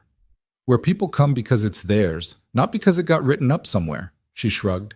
The particular small shrug of someone downplaying something they actually care about deeply. It's just an idea. It's a good idea, he said. You don't know anything about bakeries. I know when someone talks about something the way you just talked about that. He looked at her steadily. That's not just an idea, Sophie. That's the thing you actually want. She looked at him. The thing she was learning about being with Landon, really being with him, past the friendship and into this new territory, was that all the qualities she'd valued in him as a friend became more complicated now, more present. She'd always known he paid attention. She'd always known he took her seriously. But knowing it intellectually and experiencing it in the specific moment when it turned fully towards something she'd never said out loud to another person, those were different things. I can't talk about this right now, she said, not evasively, just genuinely overwhelmed by the proximity of the conversation to something she'd been protecting. Can we just order food and watch something terrible? Yeah, he said, without any indication that he felt dismissed. What do you want? Anything that requires no decisions from me. I'll handle it. He handled it. They ate on her couch and watched half a nature documentary, and she fell asleep before the end, which she was going to be embarrassed about later, and he covered her with the blanket from the back of the couch and let himself out quietly, and texted her when he was home, per their ongoing arrangement. She woke up at 2 a.m. to still think it's a good idea, sleep well. She held her phone in the dark and thought about a woman who wanted to open a small bakery that felt like it belonged to the neighborhood. She thought about it for a while before she went back to sleep. Christmas that year was the first one in 4 years that Sophie spent without the shape of a relationship organizing it. She had Jenna for Christmas Eve. Her parents were in Florida now, retired and somewhat baffled by the choices their daughters had made in moving to New York, but supportive in the way parents were supportive when they didn't entirely understand. And Priya's family chaos for Christmas Day, which was a full-contact event involving 14 people in a Queens row house and enough food to constitute a genuine hazard. She was good. She was genuinely good. The absence of Marcus was not the wound she might have expected, or rather, it had been, weeks ago. But it had healed faster than she'd anticipated, which told her something about the nature of what she'd lost. You didn't miss a specific person, she was learning. You missed what you'd hoped they would be. And when the hope had been fading for months before the ending, there was less to miss on the other side. What she noticed at Christmas was different. She noticed it on Christmas Eve, sitting with Jenna eating Thai food and watching bad television, when Jenna said something funny, and Sophie's first instinct was to text it to Landon. She noticed it on Christmas morning when she opened the card that had arrived 3 days earlier. Actual card. Actual handwriting, the old-fashioned kind, with a short note that read, "Mia picked this out for you. She had opinions. Merry Christmas, Sophie. L. The gift inside was a small ceramic elephant, vividly painted, that had clearly been selected by a 7-year-old operating on absolute conviction. She put it on the shelf next to the fish fruit bowl. She texted Landon a photo of them side by side. He responded within 30 seconds. Mia is very proud. She says the elephant's name is Gerald. Gerald is perfect, Sophie typed back. She wants to know if you're free for New Year's. Sophie looked at that for a moment. Then, is that a Mia question or a you question? A pause. Longer than his usual response time. Both. She smiled at her phone in the empty kitchen, the tree lights from Jenna's living room throwing colored shadows across the tile. Yes, she sent. I'm free. New Year's Eve was not what she expected, which turned out to be the best thing about it. She had assumed, some part of her had assembled a picture without being asked, that it would be something particular. The billionaire's version of New Year's. Some event, some gathering, something with the scale that his life sometimes had. She hadn't fully thought it through, but there was an image there somewhere, assembled from the basic information of who he was. What actually happened was this. She arrived at his apartment at 7 with a bottle of Prosecco she'd been talked into by the wine shop owner on her block. And she found Mia in pajamas at 7 p.m. because Mia had decided that New Year's called for pajamas immediately after dinner, and Landon in the kitchen attempting nachos with the focused expression of a man who was good at many things and was very aware that cooking was not reliably among them. "You're here," Mia announced from the couch, with the casual confidence of someone who had been expecting this and considered it appropriately arranged. "I'm here," Sophie confirmed. She looked at the kitchen, where something was definitely going slightly wrong with the cheese distribution. "Should I?" "Please," Landon said, without turning around. She set down the Prosecco and went into the kitchen. "What are you trying to do?" she said. "Nachos. It seems simple." "It is simple. It's not as simple as it looks." She looked at the situation on the baking sheet. "You put the cheese on last. The cheese goes on top. The cheese goes in layers. Otherwise, the bottom chips don't get any and the top chips drown." She moved him gently aside, the way you moved someone who was trying their best and slightly in the way, and rebuilt the situation with an efficiency born from years of working with food. "Do you have any jalapenos?" "Mia doesn't like jalapenos." "Mia gets her own section without jalapenos. Do you have them?" "Possibly."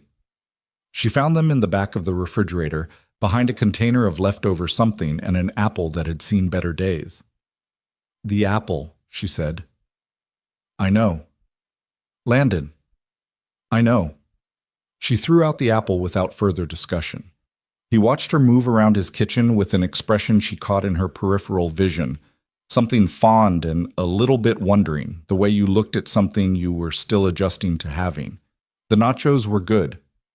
Mia declared them the best nachos she had ever consumed, which Sophie suspected was an exaggeration, but accepted graciously.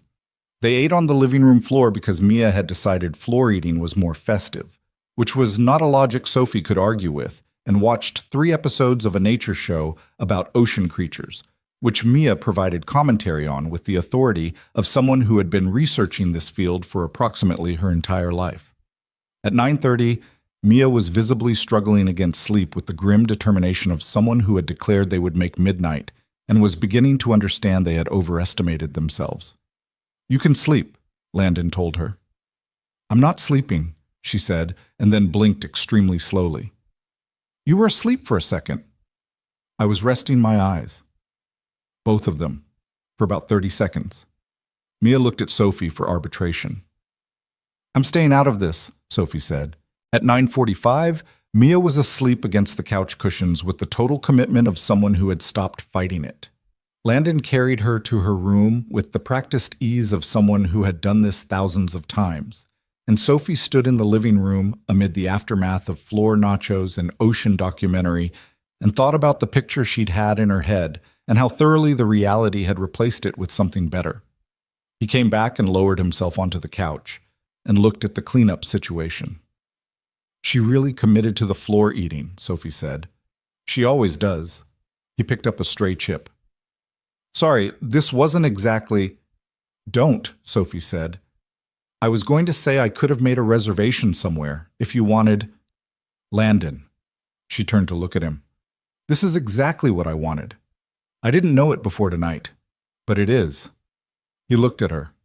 In the low lamplight of the apartment, with the city outside doing its New Year's Eve thing, the distant noise of it, the accumulated sound of several million people deciding this particular arbitrary midnight was significant, he looked like someone who was finally comfortable in his own living room in a way he hadn't been before. Okay, he said.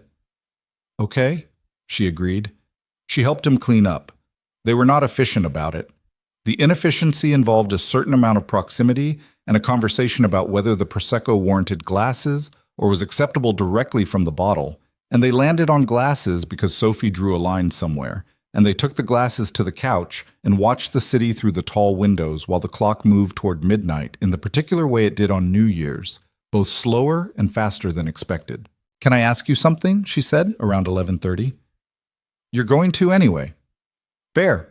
She looked at him sideways. What do you want? Like, big picture, not work, not... She gestured, a gesture meant to indicate the empire, the holdings, the things that get written about. For your actual life. What do you want?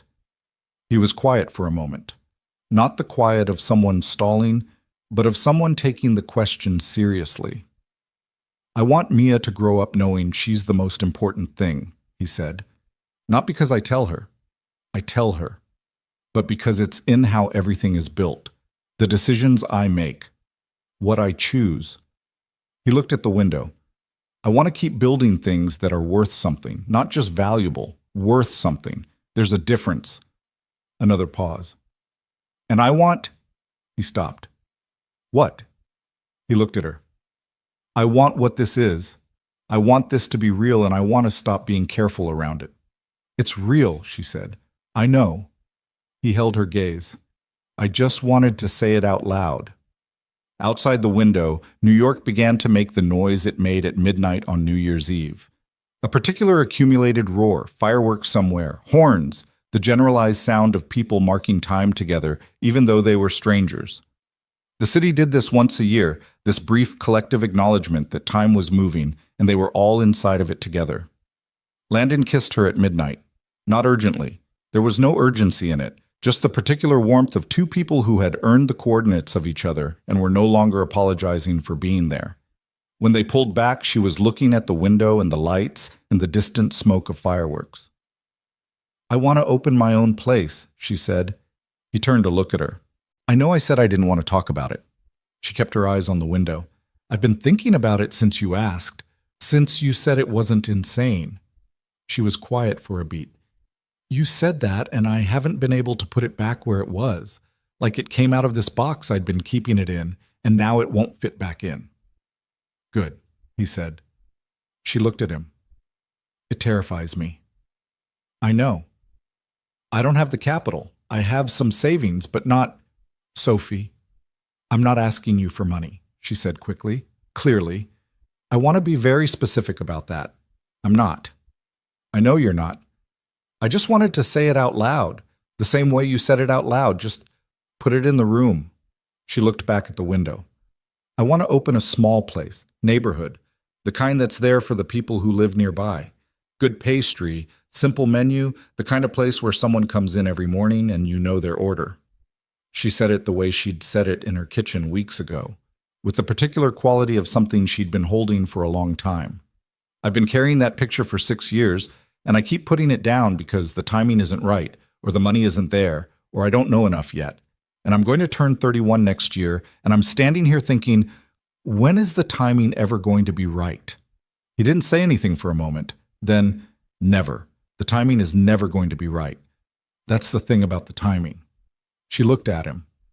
You build the thing, and then the timing becomes right retroactively, he said. That's how it works. Nobody who's ever built anything waited until it felt safe. Is that what you did?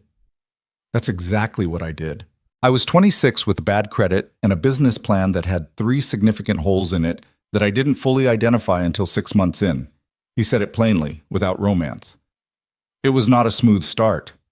You say that like it worked out fine. It worked out. It was not fine on the way. He shifted to face her more directly. Sophie, you've been doing this for 6 years. You know the business from the inside better than most people who try to open places from the outside. You know the margins, you know the supply chain, you know the customer side. You're not starting from nothing. You're starting from a foundation most people don't have. She looked at him. Are you trying to talk me into this? I'm trying to make sure you're not talking yourself out of it. There was a difference, and she felt it. I'm going to think about it, she said. Good. Seriously, not just say, I'm going to think about it, and then put it back in the box. I'll hold you to that. She believed him. Holding people to things was one of his qualities. Not in a pressuring way, but in the way of someone who took you at your word and expected you to take yourself at it too. She settled back against the couch, and he was close enough that it was natural for his arm to be around her, and it was. And the city outside kept doing its New Year's thing, and she thought about a small neighborhood bakery with morning regulars and orders she'd know by heart. The picture felt different when she let herself look at it directly. Less like a dream, more like a plan. January arrived with the particular bluntness of a New York January. Cold that wasn't picturesque, gray that wasn't moody, just the flat functional reality of the coldest stretch of the year. People moved through it without celebration. Heads down, shoulders up, the city in its most functional and least charming mode. Sophie and Landon settled into something. It wasn't a declaration. They hadn't made announcements or had the conversation that officially named what they were. They were both old enough to know that the naming conversation was less important than the actual ongoing practice of choosing each other. And they were both, in their different ways, more comfortable with practice than with declarations. What it looked like from the outside, to the people who saw it. He came to the bakery on Saturdays when she worked mornings, and they had coffee at the corner table and talked until she had to get back. She came to his apartment for dinner 2 or 3 times a week, and stayed late, and sometimes left in the early morning, and sometimes didn't leave. And Mia had absorbed this development with the equanimity of a child who had decided it was correct, and therefore was not worth remarking upon further. What it looked like from the inside to Sophie, like something solid being built one ordinary day at a time. Not glamorous, not the version of a relationship that she might have assembled from movies or other people's descriptions. More specific. More theirs. She also spent several evenings that January with a notebook and a calculator, and eventually a business plan that had 3 significant holes in it that she could already identify and was working on. She didn't tell Landon about the notebook yet. She wanted to know it was real before she said it out loud again. She wanted to look at the numbers and the possible locations and the specific shape of what she was imagining until she trusted that it wasn't just the midnight Prosecco talking. But she looked at it every night before she went to sleep. Gerald the ceramic elephant sat on her shelf next to the fish fruit bowl and watched her work. She had not expected, coming out of the worst year of her recent life, to arrive here. In this small apartment with its rearranged mugs and its mostly surviving plants, with a notebook full of possible futures on the coffee table and a number in her phone she could call at any hour without explaining herself. She had deleted everyone who wasn't real and kept one name. One name, and it had led her here. She was not someone who believed that things happened for a reason in any tidy or cosmic sense. She'd seen too much of the actual texture of life to believe in neatness like that. But she did believe in the consequences of choices, in the idea that what you chose accumulated quietly over time until one day you looked up and realized the choices had built something. She had chosen Landon 100 times without calling it a choice. He had done the same. And now they were here, in January, building something real and imperfect and entirely theirs. She closed the notebook. She texted him, "I've been working on something. Can I show you when it's ready?" His response came within the minute. "Yeah, whenever you're ready." She put her phone down and looked at Gerald on the shelf. Outside the window, the city did what it always did. Enormous, indifferent, moving. Inside, something was taking shape. The notebook had 17 pages by the time Sophie showed it to him. Not 17 clean, organized pages. 17 pages of cramped handwriting and crossed-out numbers and margin notes that referenced other margin notes, with occasional small sketches of floor plans that she'd drawn and then drawn over because the proportions were wrong. There were coffee stains on pages 4 and 11. A a corner folded back on page 9 where she'd been flipping to it repeatedly. The whole thing looked like evidence of a person who had been thinking very seriously about something for a long time and had stopped being careful about it.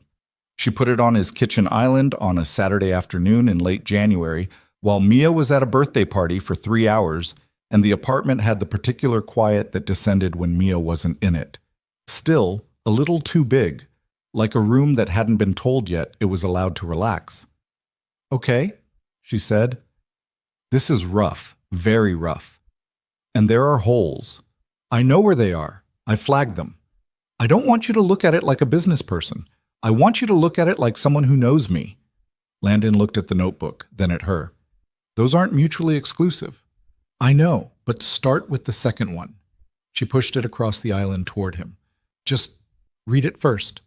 He read it.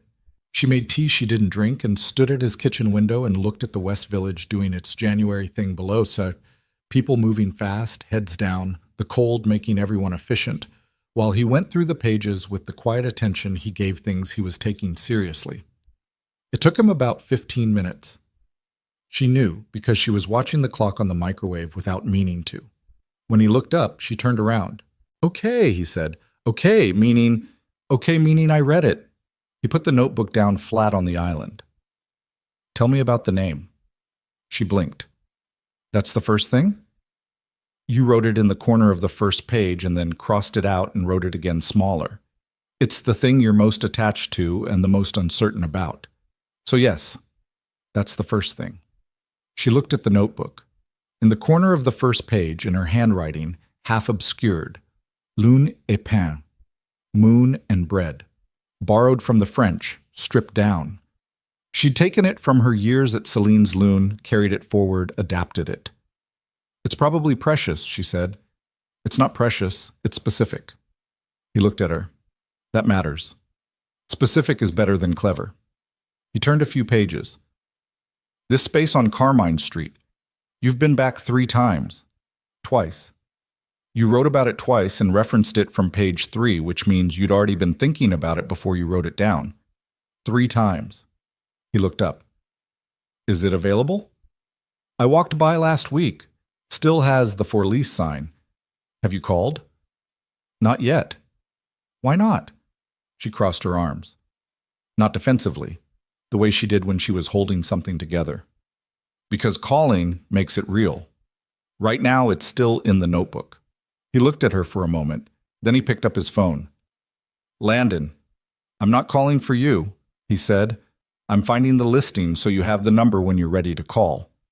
He turned the phone toward her. The listing was right there. The Carmine Street space, 800 square feet, the rent number that she'd already done math around and knew was tight but workable if the first year went close to projection. "Here." She looked at the number on the screen. The thing she was learning had been learning since December. Since the bakery, since the first time he'd told her it wasn't insane, was that Landon had a very specific way of helping. He didn't do things for her. He didn't move into the space of her decisions and start rearranging. He stood beside the thing she was afraid of and made it slightly more visible, and then stepped back and let her look at it herself. She took a photo of the listing with her own phone. "Okay," she said. "Okay." He closed the notebook and slid it back to her. "The holes on pages 12 and 13, your staffing projections for month 4 through 6. You're being conservative on the revenue side and aggressive on the staffing side at the same time. Those need to reconcile." "I know. And your equipment costs are based on new. Have you looked at commercial restaurant supply resale?" "Not yet." "Look." He paused. "The rest of it is solid. The concept is clear. The neighborhood analysis is good. You know that block, you know what's already there and what's missing. The menu scope is right, you're not trying to do too much." He looked at her directly. "This is real, Sophie. This isn't a dream in a notebook. This is a business plan with 2 solvable problems and a very good idea underneath it." She had been holding something together behind her sternum for weeks. She could feel the specific pressure of it. Not quite hope, not quite fear. The particular combination of the two that came from wanting something badly enough that wanting it felt dangerous. She exhaled. "I'm terrified," she said. "You should be," he said. "It's a real thing. Real things are terrifying. That's not comforting. I'm not trying to comfort you. I'm trying to be accurate. He said it the same way Priya said it, which made her think there was something to the approach. Being terrified and doing it anyway is the whole job.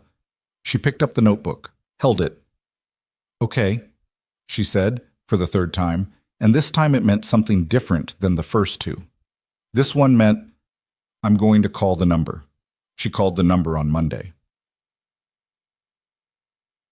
February moved the way February moved, grudgingly, still cold, the city not yet willing to admit that anything was going to change.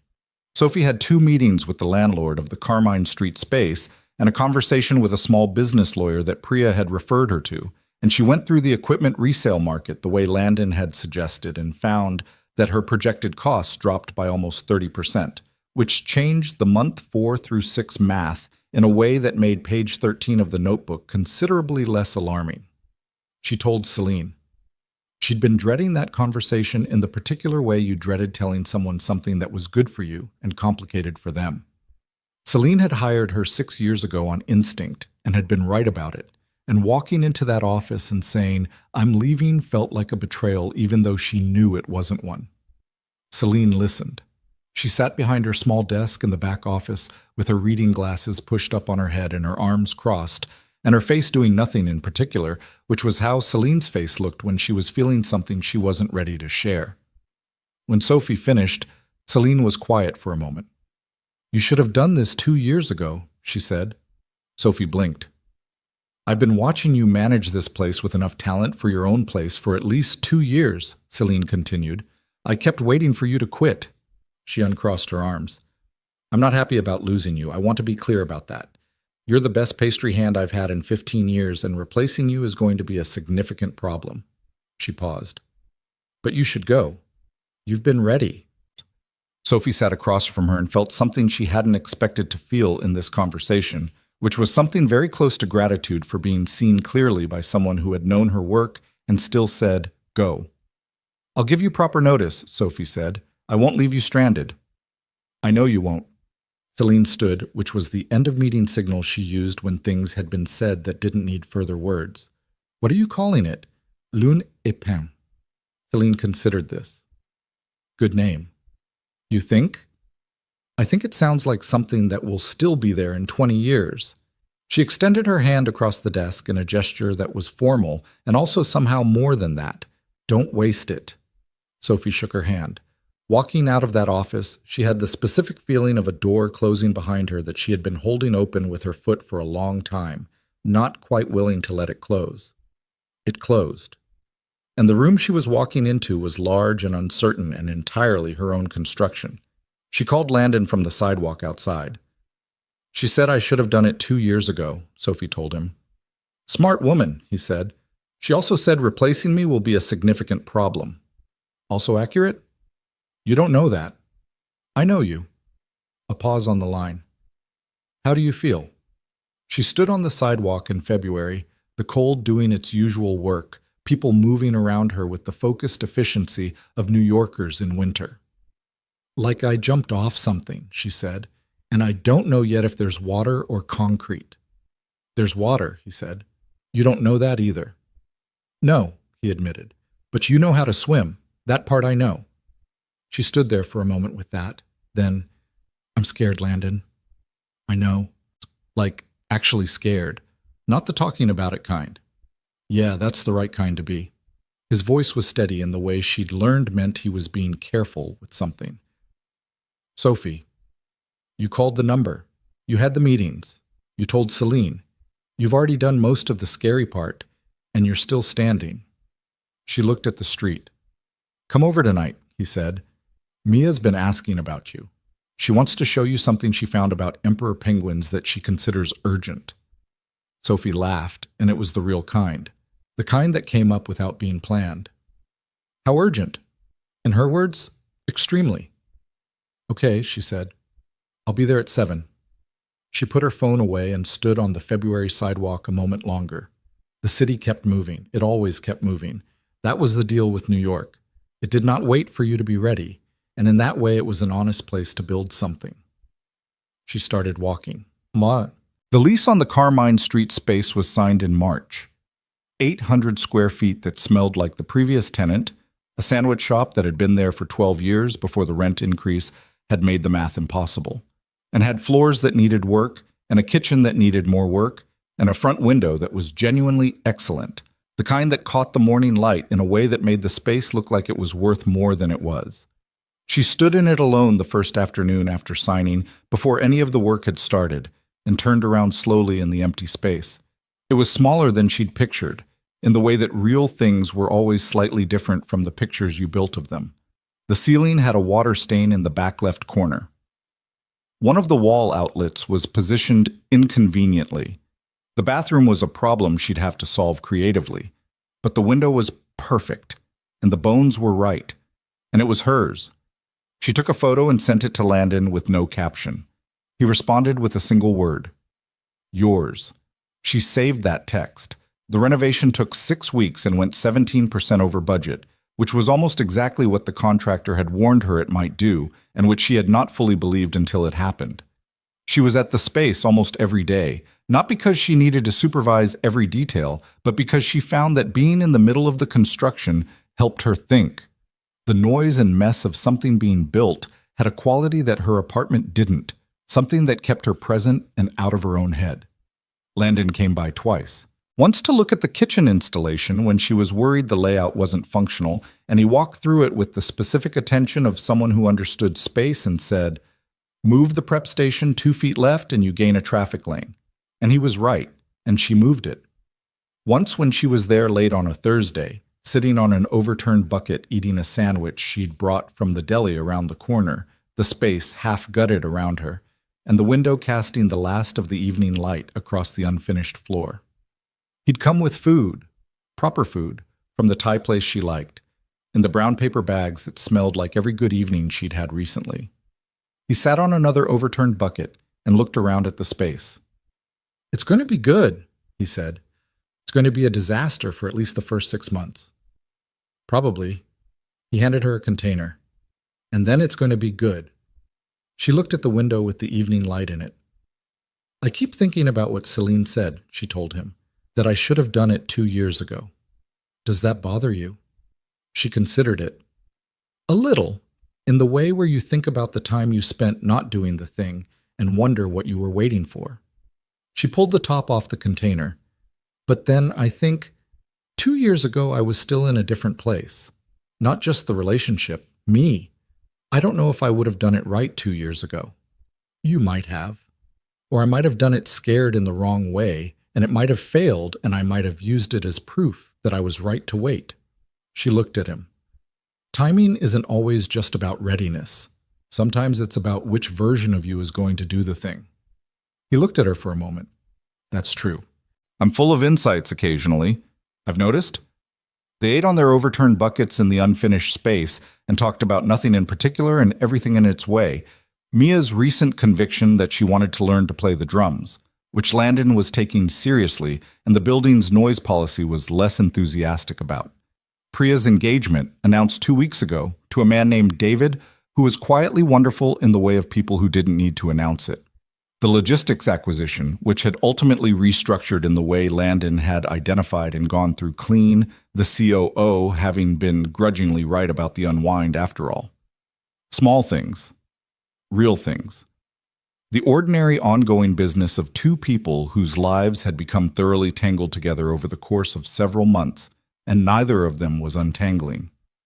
"Hey," she said, when the food was mostly gone. "Hey," he said.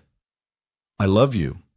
She said it the way you said something when you'd been waiting for the right moment and then realized there wasn't going to be a right moment, just the ordinary moment you were already in. Flat, direct, not decorated. I've been trying to figure out when to say it, and I keep deciding on later, and I'm tired of later, so there it is. He looked at her. The construction noise from somewhere in the back of the building, a worker finishing up something before calling it a day, filled the silence for a moment. "I've been trying to figure out when to say it since October," he said. She looked at him. "October? Maybe September. I was trying to be exact." "You've known since September." "I've suspected since considerably before September." He He set down his container.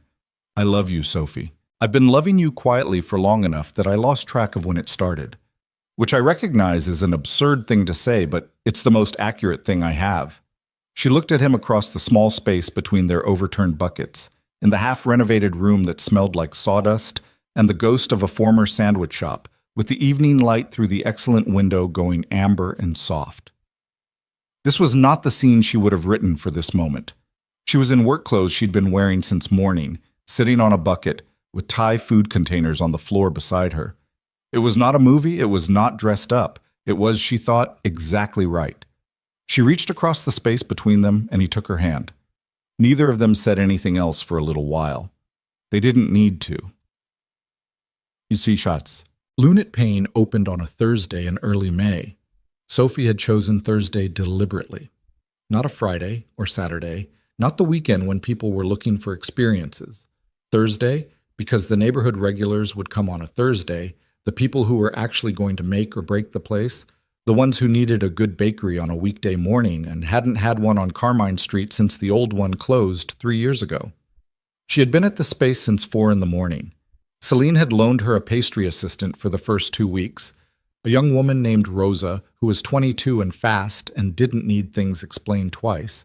And between the two of them, by the time the front door unlocked at 7, there were croissants and morning buns and 3 kinds of bread and a small but considered selection of pastries in the front case, and the space smelled the way Sophie had always known a bakery should smell, warm and real and like something someone actually made. The first customer was an older man named Walter, who lived in the building 2 doors down and who had been watching the renovation for weeks from his morning walk, and who ordered a black coffee and a croissant and sat at the window table and read his newspaper for 45 minutes with the complete satisfaction of someone who had been waiting for exactly this and was now having it. Sophie watched him from behind the counter and felt something she didn't have a name for. Not pride exactly, more like arrival. The particular feeling of a thing finally occupying the space it was always supposed to occupy. The morning went well, not perfectly. A card reader glitched for 20 minutes, which meant a line that backed up and some apologetic improvising, and Sophie burned the first batch of morning buns because she was distracted and forgot to rotate the tray. But the people who came in came back out smiling, and 2 of them said they'd be back tomorrow, and by noon the front case was mostly sold out, which was both a success and a logistics problem she was going to have to recalibrate for. Landon came at 8:30 with Mia, who had requested specifically to be part of the opening day and who had negotiated with her school schedule with a focus that suggested a future in contract law. Mia walked in and stopped and looked around with the seriousness she gave things she considered important. "It smells really good," she announced. "Thank you," Sophie said. "Like, really good." She turned to look at the pastry case with the expression of a person doing a formal assessment. "Can I have one of those?" "Which one?" "The one with the sugar on top." "Morning bun." "That one?" "Yes." Sophie put one on a plate. Mia took it to the window table with the gravity of a food critic settling in for work. Landon came to the counter. He was in his coat, the December slush coat, which had become the coat of the whole difficult, beautiful arc of the thing, in her mind. He looked at the space, the window light, the display case, the chalk menu board she'd spent 2 hours on the night before. He looked at her. "How's it going?" he said. "The card reader broke for a while. I burned the first morning buns." "So good, then." "So good," she said, and meant it. He reached across the counter and took her hand briefly. Not long, because there were customers and she was working. Just a brief hold, the weight of it communicating something that didn't need words. "I'm proud of you," he said. She had been fine all morning. She had been professional and focused, and she had handled the card reader situation and the burned buns without unraveling. She had greeted every customer and meant it, and watched Walter read his newspaper and felt arrival. She was briefly, inconveniently, not fine when he said that. "Don't make me cry in my own bakery on opening day," she said. "Right. Sorry." He didn't look sorry. He looked like a man who was exactly where he wanted to be. She made him a coffee. He took it to the window table where Mia had finished her morning bun and was now drawing something in the small notebook she kept in her pocket for exactly this purpose. Sophie watched them through the morning rush, Landon reading something on his phone, occasionally looking up to say something to Mia, Mia drawing with the focused energy she brought to everything. The window light behind them was the good morning light, the light that made the whole space look like the picture she'd carried for 6 years. It was not the picture exactly.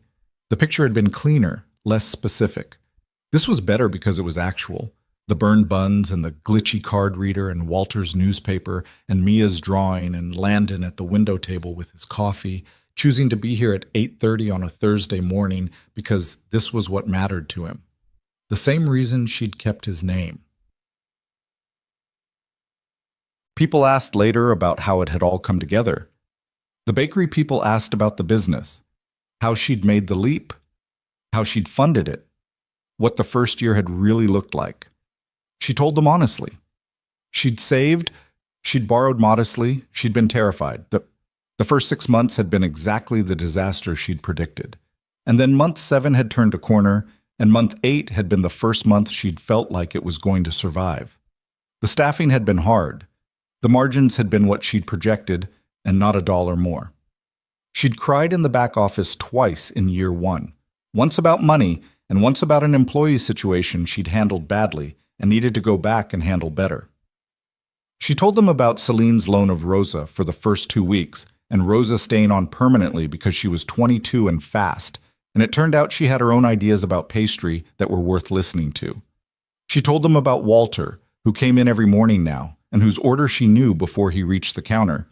She told them about the regulars who had made the place what it was, not the press attention when a food writer had come in month 9 and written something kind, not the accolades, but the specific people who came in Tuesday and Thursday and Sunday and had made it theirs.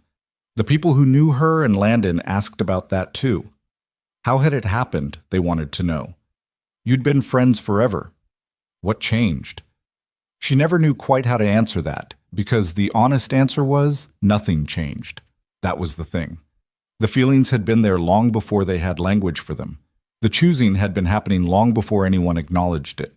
We just stopped pretending, she said once, to Priya, who was getting married in October and had asked Sophie to be in the wedding and had also asked for the actual answer because she'd been there for most of it. Stop pretending what? Priya asked. That what we had was only what it was labeled. She thought about it. We'd been calling it friendship because that was the word we had, and then we ran out of road on that word and had to use the real one. Which is? Love. She said it plainly. It had gotten easier to say out loud, which was a thing she'd learned about saying the true thing. The more you said it, the less it required courage. We'd been loving each other in every practical way for 4 years. We just didn't say it until we did. Priya looked at her with the expression she wore when she was right about something and choosing not to say so explicitly. What? Sophie said. Nothing. I'm just noting that I knew. You knew. I knew from the farmer's market story, when Jenna told him about the contact purge. She sipped her coffee. A man who didn't love you would have filed that information and moved on. He turned it over for 2 months. He's a thorough thinker. He's in love, Priya said. There's a difference. Yeah. The October wedding was in a garden in Brooklyn. The kind of wedding that had taken 8 months to plan and looked, on the day, like it had come together effortlessly, which Sophie knew was Priya's particular genius. She sat at a round table with Jenna and Rosa from the bakery and a friend of David's who turned out to be a marine biologist, which Mia, seated next to her father 2 tables over, found intensely significant. Sophie watched Priya and David from across the room, the way they moved around each other, the way Priya laughed at something David said. The specific laugh that meant it had actually gotten her, not the social one. The way David looked at her when she was talking to someone else. That unguarded look that people had when they thought no one was watching. She felt Landon's hand find hers under the table without looking. She turned to him. He was watching the dance floor, a slight smile on his face. He wasn't looking at her. He was just holding her hand, the way you held something you didn't think about holding anymore because it was simply the state of things. She thought about a kitchen floor at 2 a.m. and a contact list and a name she couldn't delete. She thought about how small that moment had seemed when it happened. Just a woman sitting on a tile floor, overwhelmed, making an impulsive decision not to remove a single name from her phone. How something that small could be, in retrospect, the hinge everything turned on. The choices you didn't know you were making. The paths you were already on before you noticed.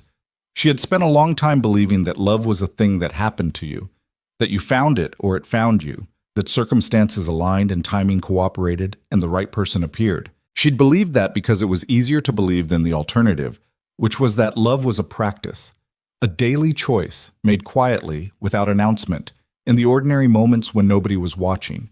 She had chosen Landon when she chose to tell him the true thing instead of the comfortable one. She had chosen him when she picked up the phone at 2 a.m. because he needed someone to not be alone at 2 a.m. She had chosen him every time she'd told him about the bakery dream instead of burying it, every time she'd let herself be actually seen rather than the edited version that felt safer. She had been choosing him for years in every small way before she'd had the courage to choose him in the big, obvious, undeniable way. And he had been doing the same. That was the thing about this. The thing nobody told you about love when you were young and expecting it to arrive like weather, complete and obvious and impossible to miss. It didn't arrive. It accumulated. It was built in the daily, ordinary choosing, the kind that didn't feel like choosing because it felt like just being yourself with someone. And then one day you looked up and realized the accumulated weight of all those small, ordinary choices had constructed something you couldn't have built on purpose. You could only build it by living inside it. She squeezed his hand. He turned to look at her. "You okay?" he said. "Yeah," she said. "More than." He looked at her for a moment with the look she'd come to know as the real one. Not the boardroom version or the public version, but the one he kept for the small circle of people he trusted with the actual self. The look that said, "I see you, specifically you, and I'm glad you're here." She was 31 years old. She had a small bakery on Carmine Street that smelled the way a bakery should smell, that Walter came to every morning. That was going to make it. She had Rosa, who was going to be extraordinary one day and was already halfway there. She had Priya getting married across the room and Jenna texting her from 2 tables over about the marine biologist. She had Mia, who had come to her that morning while she was doing her hair before the wedding and said, with the directness of a child who had been thinking about this and decided it was time, "I want to call you Sophie still. But I want you to know that's because it's your name, not because I don't think of you as family." Sophie had knelt down and looked at her and said, "I think of you as family too, Mia," and had managed not to cry until she got to the bathroom, which she counted as a significant personal victory. She had all of this. She had Landon, who was sitting beside her at a wedding table in October, holding her hand under the tablecloth, watching their friends get married and being, without needing to announce it, exactly where he wanted to be. The dance floor opened. Priya pulled David to it with the specific determination of a woman who had planned this day for 8 months and intended to use all of it. Landon stood up and extended his hand. "No," Sophie said. "Come on. I'm a bad dancer." "I know. Like genuinely bad. It's not charming bad. It's actually bad." "Sophie." He kept his hand out. The small smile on his face was the real one, the one that happened before he could organize his face into something more composed. "We can be bad at this together. That's what I said." She looked at his hand. She thought about December slush and a bakery corner table and the name she couldn't delete and a notebook with 17 pages and a morning bun and an overturned bucket and a ceramic elephant named Gerald who was still on her shelf at home next to the fish fruit bowl, watching over her mostly surviving plants. She took his hand. They were bad dancers. She stepped on his foot once, and he miscalculated a turn and they were both laughing by the 3rd bar of the song, and the laughing made the dancing worse, and neither of them cared even slightly. Across the table, Mia was watching them with the expression of someone who had filed a report many months ago that events had now confirmed correct. Later, when people asked how their story had started, the billionaire and the pastry chef, the single father, and the woman who kept only 8 names, neither of them pointed to the billions or the business or the gap in their circumstances that the outside world always seemed to find interesting. Those things had never been the story. They had been furniture. The story was underneath. The story was this: 2 people who had known each other for 4 years, who had been quietly choosing each other in every small way, who had finally run out of road on the word friendship and had to use the true word instead. The story was the name she couldn't delete. The story was that they had already been building the future before either of them knew they were building anything at all. And on a dance floor in Brooklyn in October, stepping on each other's feet and laughing about it, they were still building it. One ordinary day at a time, one small choice at a time, the same way they'd been doing it all along.